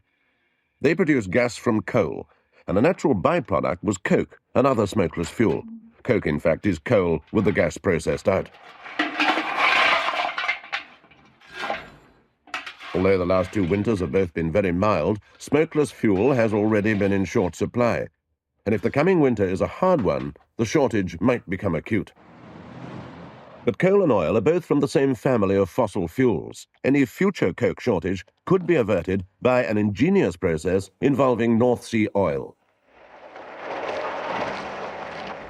In a refinery, crude oil is heated until the various volatiles like petrol and kerosene boil off. The residue used to be burnt as fuel oil, but now this too is processed to form petroleum coke.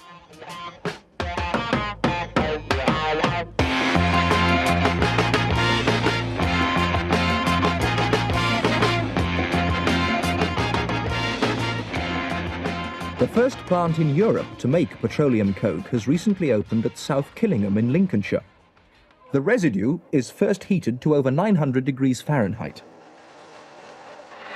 It's then passed under pressure to giant coke ovens, each one over 100 feet tall and capable of producing up to 750 tons of coke a day.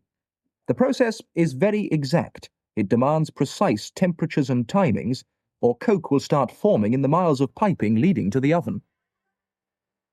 It takes 12 hours for the coke to form. Then powerful water jets cut it out from the oven and it passes down chutes into a coke sump.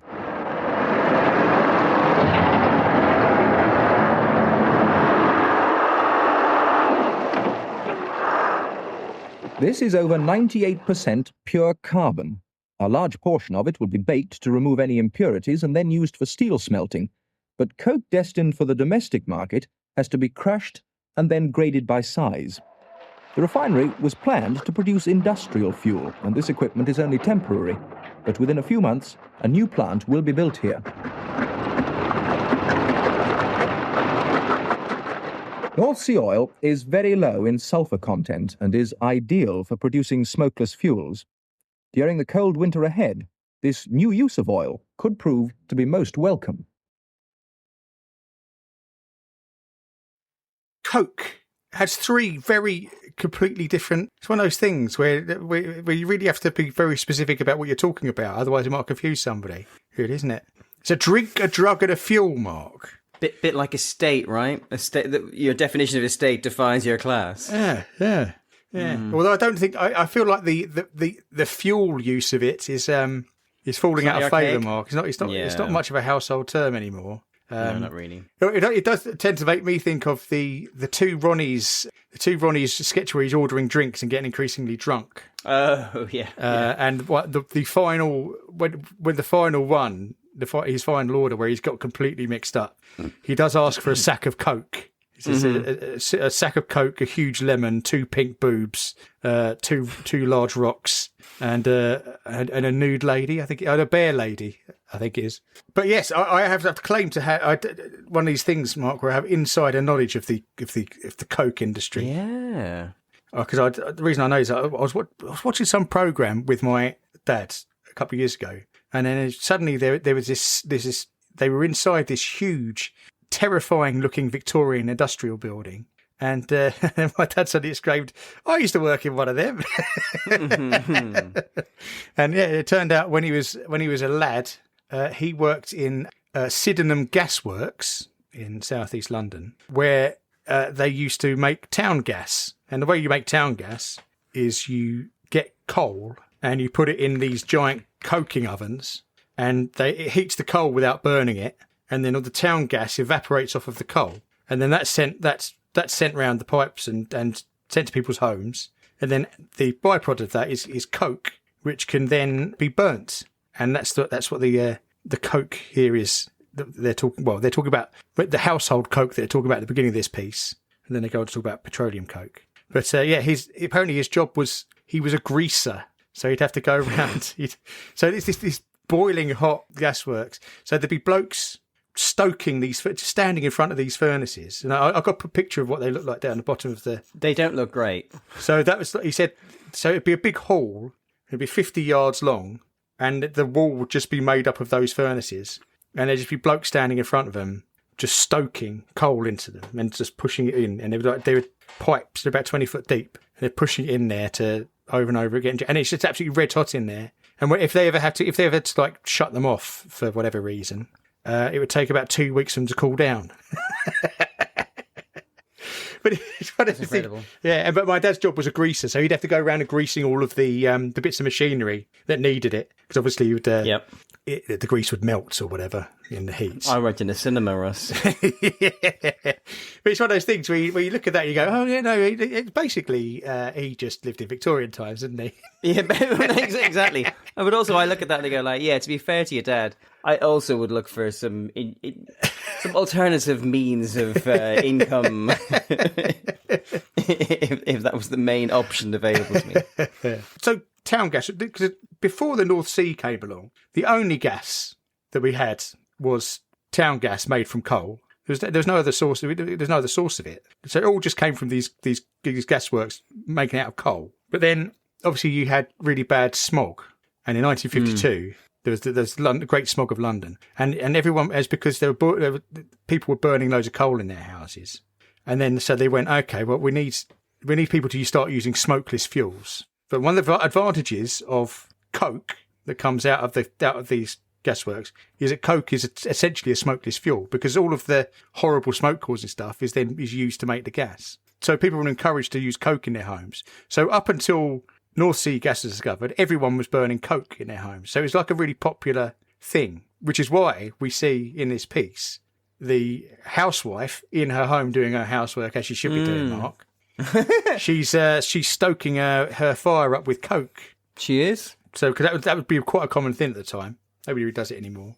And then we discover that because we've now got all of this oil coming in, that it is possible to make coke out of oil as well as coal, which is an exciting new development. It's a great leap forward, isn't it? Yeah.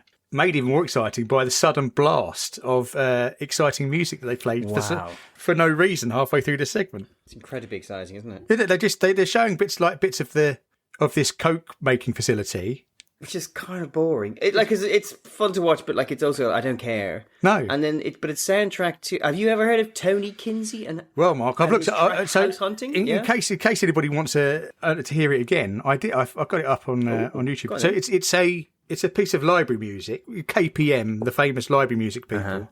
It was made for them, and it's called House Hunting, and it's by Tony Kinsey. And let's give a little blast of this because it is pretty damn funky.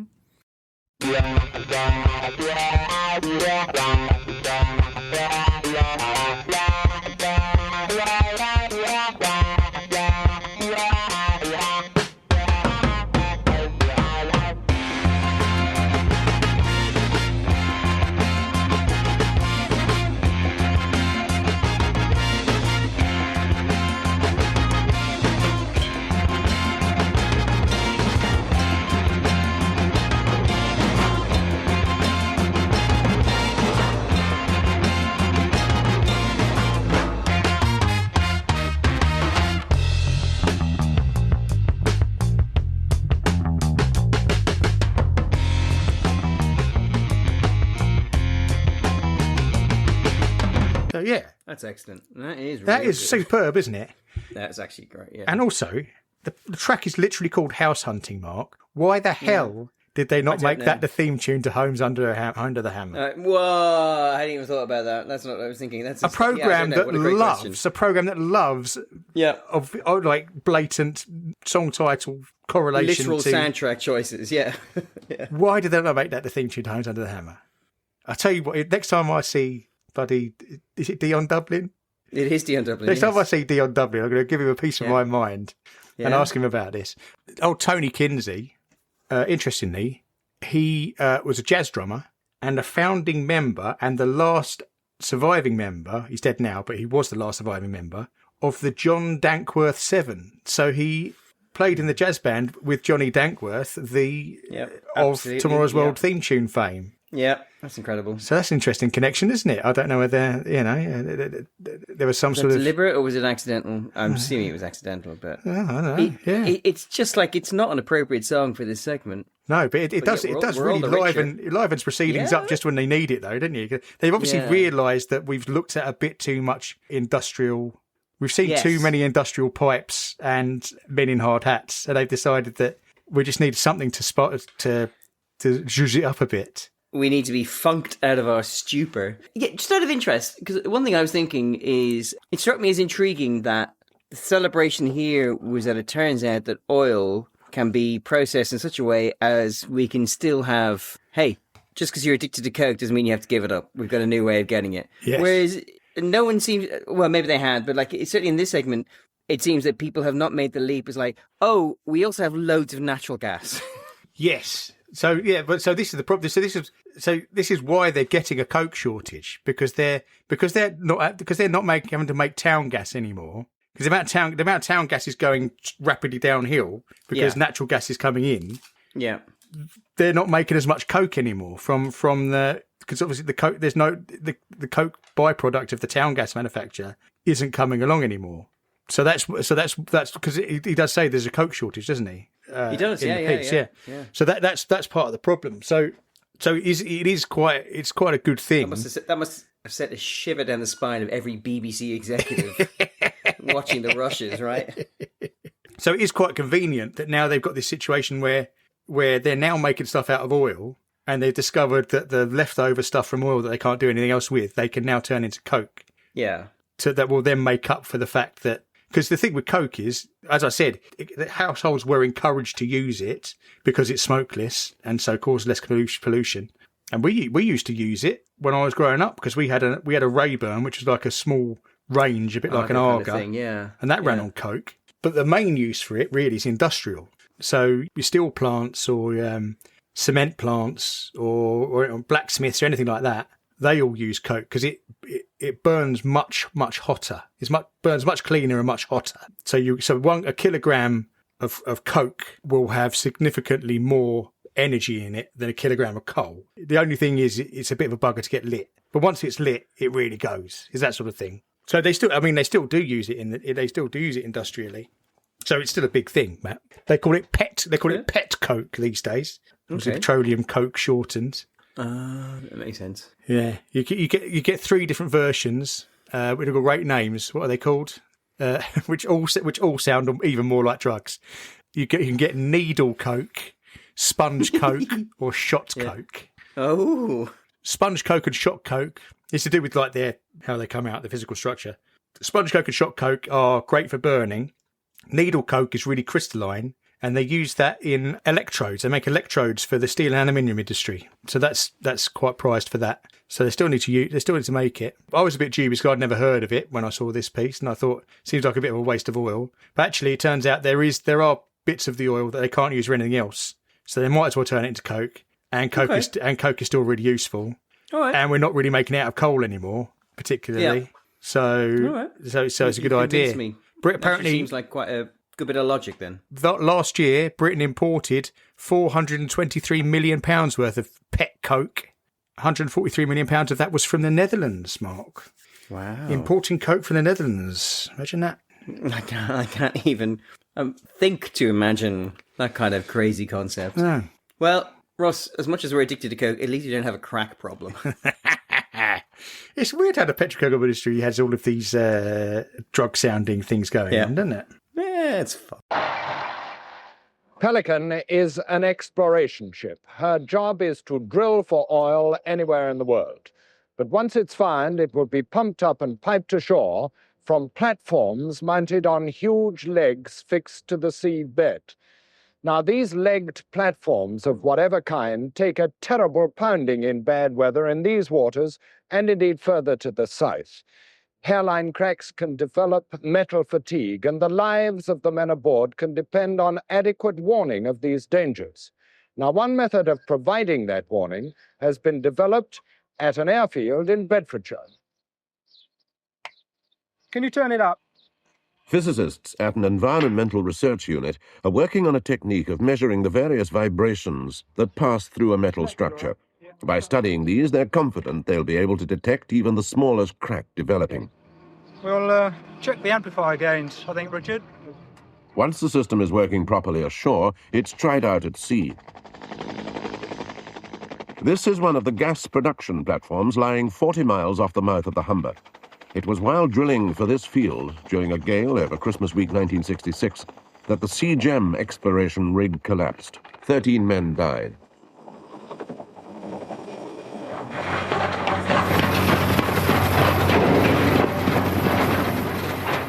This is the first time the new crack detecting system has been evaluated offshore. The scientists decide to base their research on one of the massive corner supports. Production platforms are never still. Constant vibrations flow along the metal structure.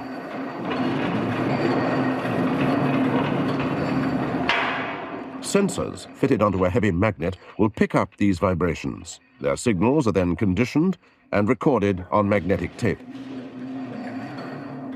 If a network of sensors is fixed all over the structure, it will eventually be possible to assess what the entire platform's normal patterns of vibration are.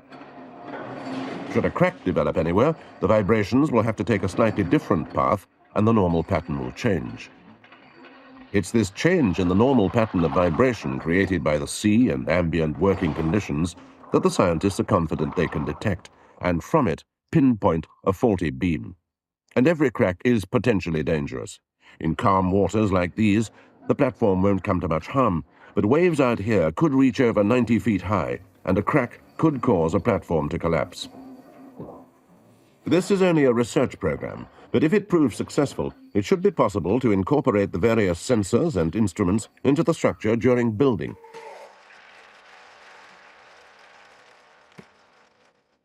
The vibration patterns picked up by each sensor are compared by a computer and the normal platform vibration pattern assessed.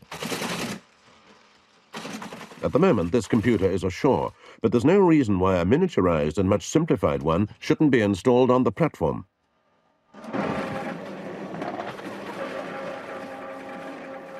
The normal pattern is recorded on an XY plotter.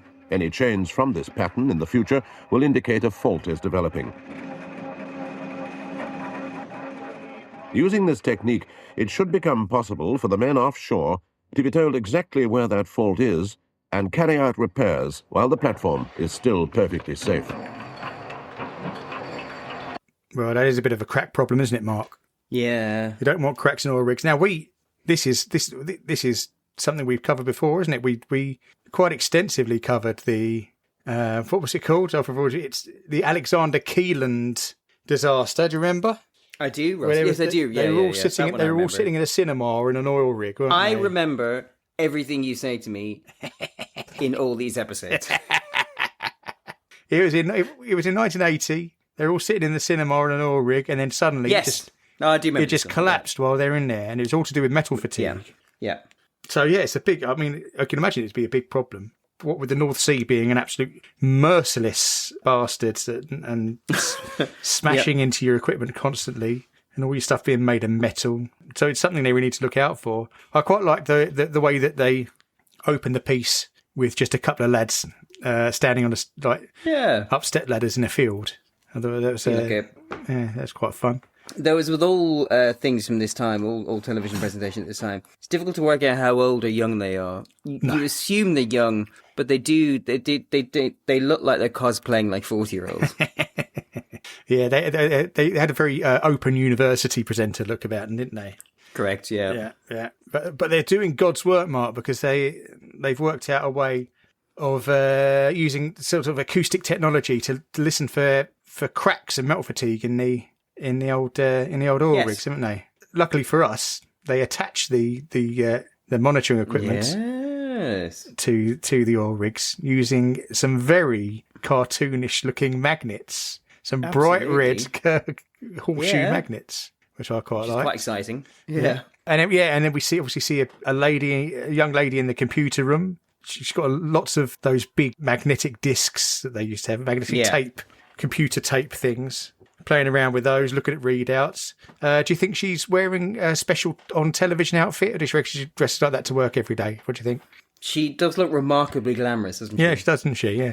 I'm going to assume no. I think it's the other way around. They filmed her. I think there are many people who run that computer, Ross. Yeah. And I think the camera people and the producers glommed on to the sexy, glamorous A-line dress wearing bit of what do they call them? Bit of crumpet. Okay, bit of crumpet, Ross. Yes, absolutely. Thank you. A dolly bird. You don't have dolly birds anymore, do you? Do you think it was the last dolly bird? Barbara Windsor. Name. Barbara Windsor, the last dolly bird. No, I think she aged out of it to become like a national treasure. So like I think you have to kind of have. I think your career had to have ended when you were a dolly bird. I don't know, why the hell am I giving these rules? I assume it was somebody on the Generation Game or something like that, or Sailor of the Century. Why not Sailor of the Century? When was the last episode of that? Or 321. 321 must have had dolly birds, right? It's interesting. It's an interesting thing to think about, Mark. Is that a category on Pornhub? Do you think? Dolly birds. Dolly birds. Well, I mean, what to say about this, Mark? I could tell you about crack detection if you want. Well, we kind of covered it before. What I find fascinating about this is that what I liked about this is that we're actually seeing this quite early in the process. This is an idea somebody's had, and we're seeing it being tried out. And that's what I enjoyed about this segment. The idea of using acoustics to kind of keep track of issues in structures is.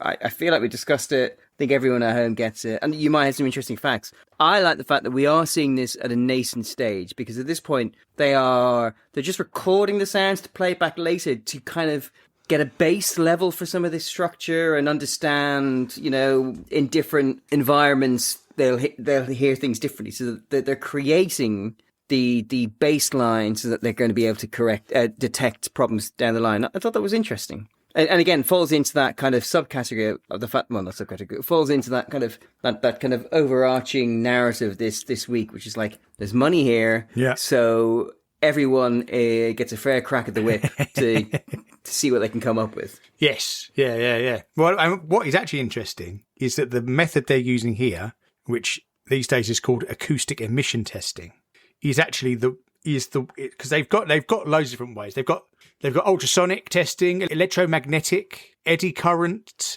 and thermographic and magnetic particle testing, which are all different methods, all different, but they're all things where you have to go out and test. You either have to attach something to it, or quite often they'll use drones with the equipment attached that can just fly up to. Right. They can fly drones along pipelines and out to outside the rigs and things like that. Those are all good for that. But the great thing about the acoustic thing, especially these days, is that your sensors have got much better, your computers have got much better. So they just embed them in everything now. And with your acoustic thing, you can hear the cracks as they happen. Yeah. So it's by far the most preventative of all of them, because everything else, you're relying on spotting something that's already happened. Yeah. Whereas with this acoustic method, you could just be sitting in the office's mess. Probably would be an officer's mess, would you? You'd probably be in some sort of... office, listening to... Yeah. Unless you're really into the sound of cracking metal. But you could be sitting there and the computer can hear something go, and you can go, right, we need to go and check sector so-and-so, because we just heard a crack go off there. Send in the voice. So it's actually the best way of doing it these days, and it's only getting better. So it's a growth industry. So it's funny, this was probably the first thing they thought of doing, and it's actually the best thing in the end. No, it's actually superseded all the others. So yeah, fabulous. No, I mean that's what I mean. I think we really feel it's always enjoyable to see something here, to see something on this show like at the beginning of something. Yes. So yeah, it's good. Yeah, they seem like a lovely bunch of guys, and she's way out of their league. I don't think they've ever seen her. No, probably not. Though one of them does end up on the oil rig. Oh, does he? Is he the same person? Oh, yes, it's one of the two. It is one of the two. Yeah, I don't know where the other one. But he's wearing his hard hat, unlike he is. Weedy, health and safety gone mad, wearing his BP hard hat. And we just have one little final word from Baxter here, which I suppose we'll have a listen to, will we? Shall we? Go for it. Running a single drilling rig in the North Sea can cost £12,000 a day. The oil business is tough and time is money. Operating companies make an absolute demand for prompt and reliable delivery of the 1,001 items they need. Ships, engines and spares, pipes, steel, instrumentation, electronics, you name it. Now, the plain fact is that in the past, some British companies haven't met their deadlines, and there is serious concern that British industry may miss out on this vast market. For years, oil has been dominated by United States technology, but this is a Dutch-built ship, remember, French-designed and operated. The challenge is self-evident, the potential enormous. It remains to be seen whether the opportunity will be missed or the rewards won. It remains to be seen whether it's an opportunity to be missed or a reward to be won. Yeah.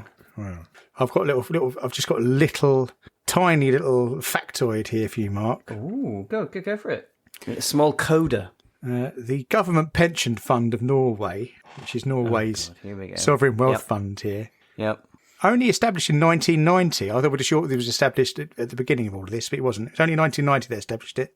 It currently owns $2.3 trillion in assets, all funded by its oil industry, which is equivalent to 1.5% of the entire world's shares. It's the world's largest sovereign wealth fund, and it's currently worth over $405,000 per Norwegian citizen.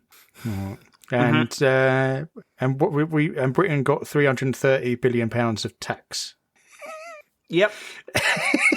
difficult not to think that that we didn't quite take advantage of a surprising windfall and invest some of that into future-proofing our social spending, isn't it? It's difficult to feel like something tells me the politics at the time decided, well, really, the people who should benefit from this free stuff that we all own are those who are brave and ballsy enough to try and go out there and make a profit.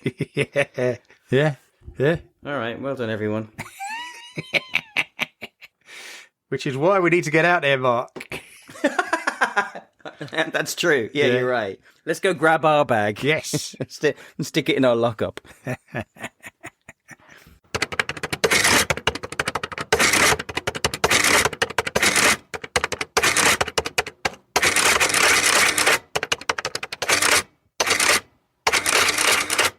Well, there we go, Russ. Shall we? Yeah. You ready? Before we crunch the numbers, let's talk about the year in context. 12th of October, 1972. Tell me about the cinema box office. Well, or as much as you can. As much as I can. I could tell you the number one film. And it's guessable, actually, if you think about 1972. Okay. What do you think it is? That's pre-Jaws, isn't it? October 1972. What's the other big film of the 70s? The early 70s? Well, I don't know. I can think of loads of films in the early 70s. Easy Rider, Raging Bull, that was 70-something, wasn't it? Was it Godfather? Yes, Godfather. Ah, there we go. You're right. The other film from the early 70s. Yeah, fair enough. Okay. Yep.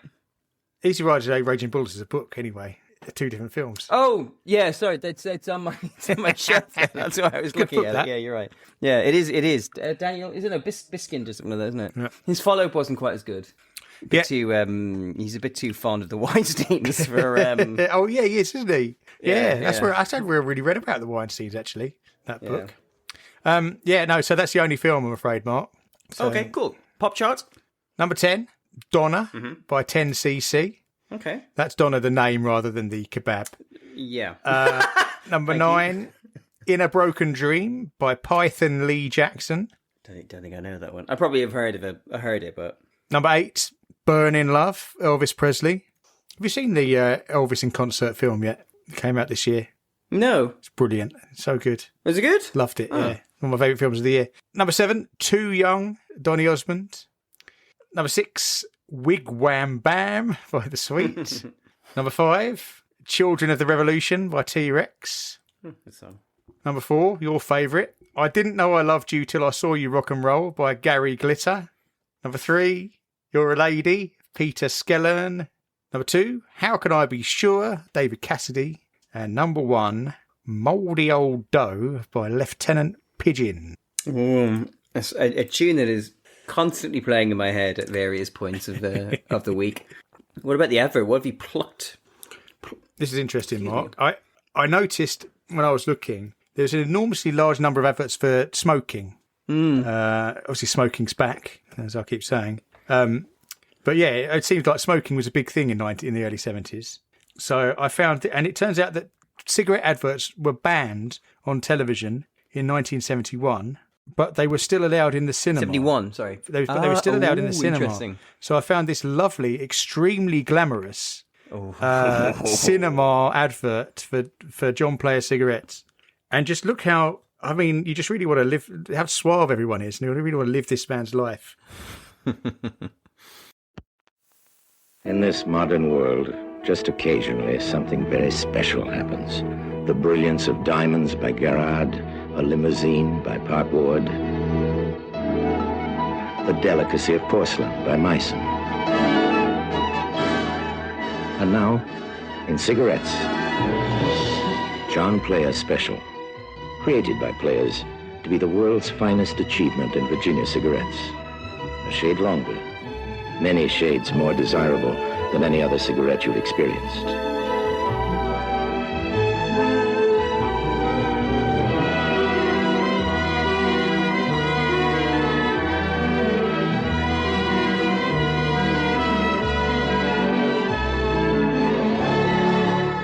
John Player Special in the jet black packs. So something very special still happens in this modern world. That's incredible. How sophisticated I have never heard of any of the brands you mentioned when identifying quality works from the other industries. Almost to the point where they're thinking, they're all made up, right? No, he said, Park Ward, which I've never is heard of Park Ward. I think it's some sort of coach builder. I think. I was going to say they're like a Coach Works or Coach Builder. Yeah, And Meisen's. I've never heard of Meisen's is that pottery. Meisen's a type of pottery. They've definitely talked about that on Antiques Roadshow before. I've definitely heard of that horrible. What was it? Like a knight on a horse? What was it? Oh, it's awful. It's dreadful. They look awful. Yeah. What an incredible ad. It's great, isn't it? Makes you really want to go out and suck on some coffin nails. Yeah. Magazine covers, Russ. Scientific American. Teaching language to an ape. Okay. Well, we've covered that before, haven't we? We have indeed. Popular Science. Those meatless meats out of the lab and onto your table. Yeah, I mean, that's quite... In the 70s. That's quite popular, isn't it, these days, sort of thing. Cryogenic power lines, putting the hush on snowmobiles, and NASA's startling SST flying scissors jetliner cuts the sonic boom. It appears to be a jet where the wings can go like that, so the front of the plane looks like a pair of scissors open. That doesn't look safe to me at all. I mean, you're not supposed to run with scissors, let alone fly with them. So, yeah. Have someone's eye out. It's very dangerous. Time magazine, The Other Campaigners, and you've got two paintings of Pat Nixon and Eleanor McGovern. Obviously, the old elections coming up, so you've got the Kansas wives. I'm sure you've got something for Pat Nixon, haven't you? I bet you have. Of course. In my house or just in my heart? I don't know, I don't know. Oh, yeah. No, not really, but thank you. Private Eye, Blackpool leadership crisis. Harold Wilson's on the phone saying, "Hello, can I speak to the leader of the Labour Party?" And then some other fellow is on another phone saying, "Hold on, I'll see if you're in." Oh. And I think that's to do with apparently they're having some sort of argument over membership of Europe, and there was some sort of leadership issue at the time. And then he promised to have the referendum, and it all sorted it all out. And then we were all fine after that. And we lived happily ever after. Brilliant, yeah. Phew. And then Playboy's Bunnies in 1972. Beyond the Pentagon Papers, Joe McGuinness on Daniel Ellsberg. And the Playboy Bunny of the issue is somebody called Sharon Johansson, who, it turns out, was born in Norway, Mark. So if she's still alive, is currently worth at least $405,000. Golly, that's incredible. Let's crunch the numbers, Russ. Let's warm up our machinery. Well, this is an interesting one. These single topic specials are always interesting, are they, when we do that proper audit, Russ? Most important invention. There's quite a few things in here, actually, that are like real, genuine, imaginative leaps of innovation. Yeah. I think, the Pelican itself is incredible. The listening, can't remember, you tell me the words. The thing that listens out for cracks. Yes. Testing device, even in its nascent stage, is impressive. To be fair, like the leap of ingenuity to recognise that some of the waste product from the oil industry could be repurposed to help stave off Britain coming down from its massive coke problem is also quite good. But it's got to be the Pelican. I love the Pelican. Oh, no, it has to be. Yeah, we're beating around the bush. I mean, it is. It's genuinely hugely impressive. Yeah. And it's still going. Yeah. And, 4 days away from... 4 days away from getting a bargain. We were supposed to record last week, Russ. We could have had that boat by now if we did. Yeah. Oh, well, next time. To be fair, there's another one out there that maybe that'll be available soon. My only concern, looking at the poster of the listing, is that it's an on as is where is basis. Yeah, which means they're not going to deliver it to us. No. Yeah, we have to go to India. We have to go out and get it and pick it up and bring it back. Though, as you say, bit of a boy's trip, right? Yeah, and presumably, you can control it with one joystick, so we don't even need a crew. Of course. We could just tie the joystick to out the window, right? Just set it off in a straight line. Most worthless invention. I mean, there's nothing appalling in this, is there? I mean, the whole segment that Rod is in is obviously the least inspiring element, but there's nothing worthless. No, it's not. It's still a worthwhile thing to investigate. So it's not. Yeah, no. We can put nil on this. I think it's all pretty solid. Most inaccurate prediction of the future. Well, I mean, Raymond's very, very careful not to predict that we're all going to be... That's what I say. They ask questions. They don't make predictions in this one, which I think is quite good. Yeah, it's very circumspect. It's excited. They leave everything open-ended, aren't they? Yeah, absolutely. Rod's unsure about whether we're all going to die. They've eaten fish. Yeah. Okay, that's good though. All right, worst screw up. There's nothing particularly screw up I think, beyond the combination of Rod's outfits. Well, we didn't mention this, but there is, and you noticed this. I noticed it after you pointed it out. Raymond is dubbed in the open. He's in one of it. Yes, that's true. I forgot about that. He says the audio. He says a figure, but his mouth does not say that at all, does it? No, it does not. He says that the tonnage is 15,000, but 15,000 is clearly ADR'd in, and it's very difficult to work out what he said. What would he have said? 50,000, wrong maybe? number? I don't know. Yeah, it has to be a completely wrong number and like a complete whiff. I will say there is actually, that's something we didn't discuss in the Willy Woolley one. There are some unusual choices throughout this episode in terms of the utilization of ADR, where, especially in the Willy Woolley one, where they don't just ADR in his voice, but they also try and add in the sounds and have him, after the fact, speaking at a high volume over fake sounds, even though other parts of that segment, he is just doing narration, which works over the pictures. It is a very odd choice, except that, they obviously have pictures of him talking to the camera, so they feel the need to continue the pretense. But yeah, that's not a screw up or anything, but clearly the Raymondo one is, because they have to cover that up. Yeah. Best attempt at making something boring interesting? The island? Just because it's so imaginatively shot. Yes, yeah. It's either that or using that music in the middle of the coking section.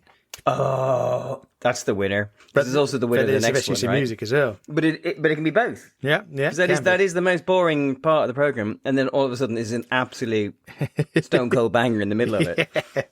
Yeah, and it's also the best use of music. Clearly, best or worst use of furniture.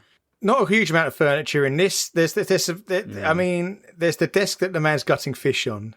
There's the various things that the lady, the housewife, that's true, is doing around her house. So she's mixing an omelette in the kitchen, and then she's putting coke on her fire. She's got a lovely bright red rug. There's a rug count as furniture. That's a nice bright red rug she's got there.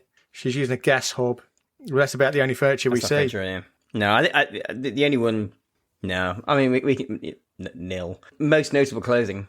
It's got to be the jacket slung over Willy Woolley's shoulder, isn't it?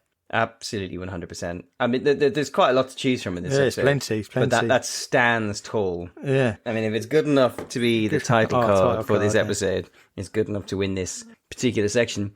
Did we see anything in the episode that made it through to the future? Well, obviously quite a lot of this does. And we're still... basically everything, yeah. Yeah.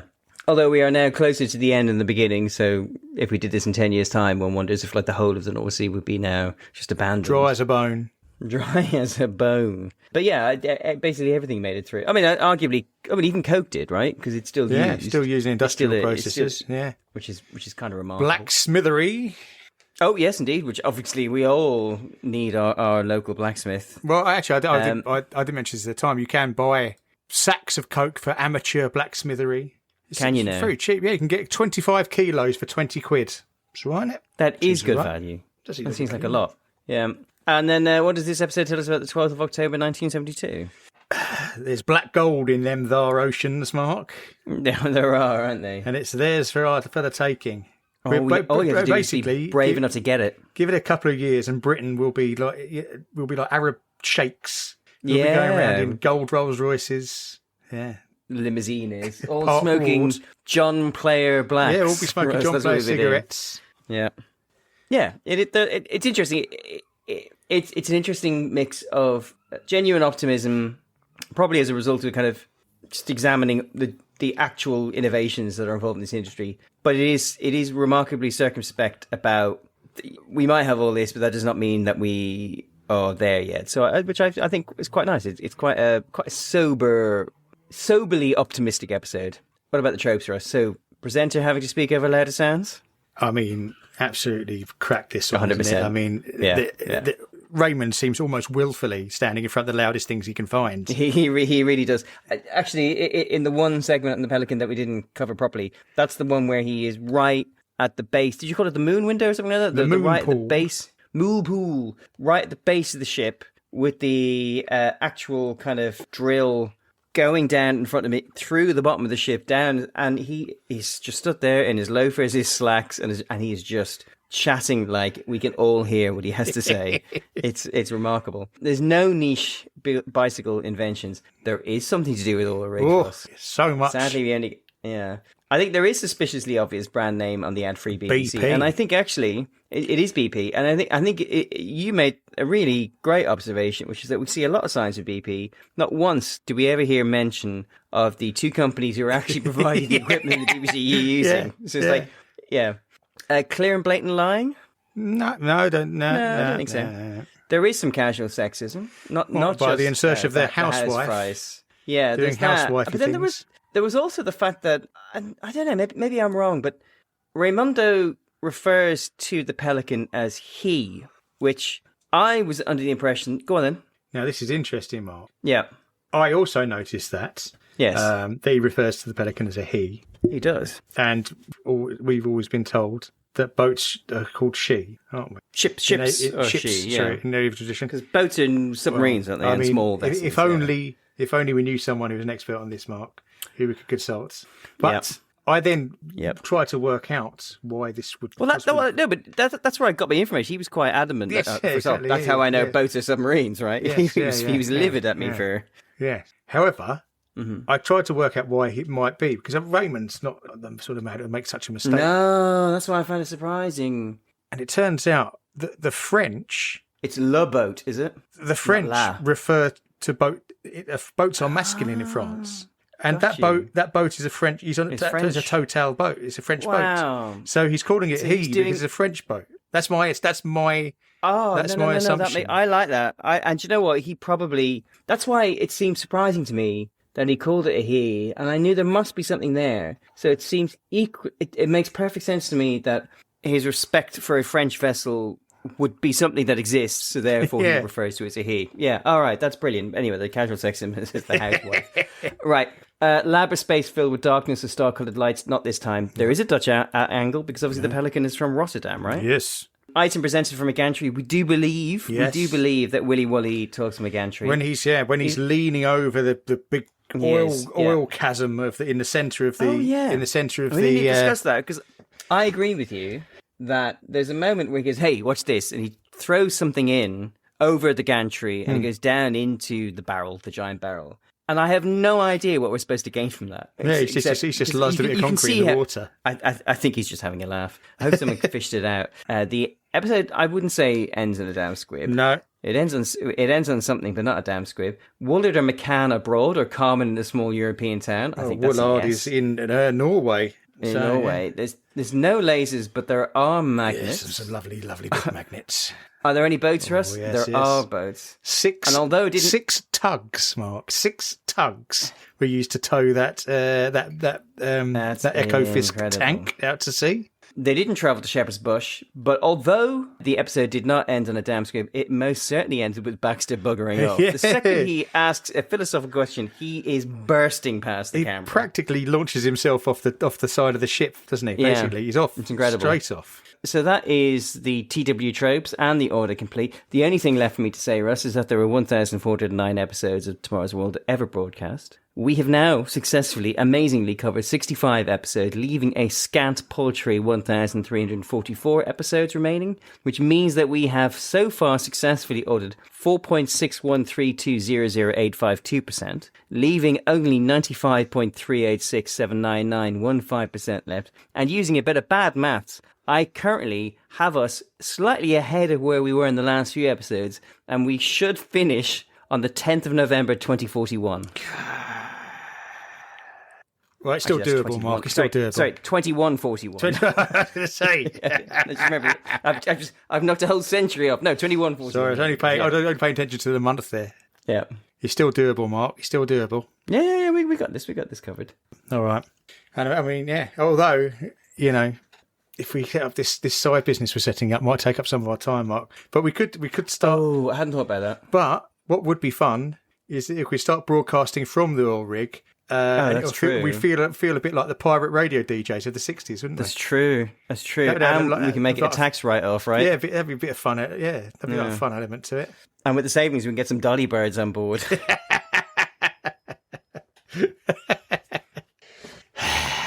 Well, Mark, I've got to go now, Mark, because, well, it's two things. I ordered us a flat pack oil rig off of Amazon. It's just arrived, and it's quite a lot of pieces, so I've got to help I've got to help the delivery driver bring it all in from the van. And then secondly, I've spent all of my money on buying that oil rig, so I need to get some more money. So I'm going to go and try and marry a Norwegian. So hopefully that makes sense. I would have got both of those two things done by next episode, Mark, and we can reconvene and discuss next steps. That's a great idea. I'm sure I will remember to ask you how your Norwegian wife is. But until then, it's goodbye from us. And if you are on the internet, we will see you tomorrow. Goodbye, my friends. Bye.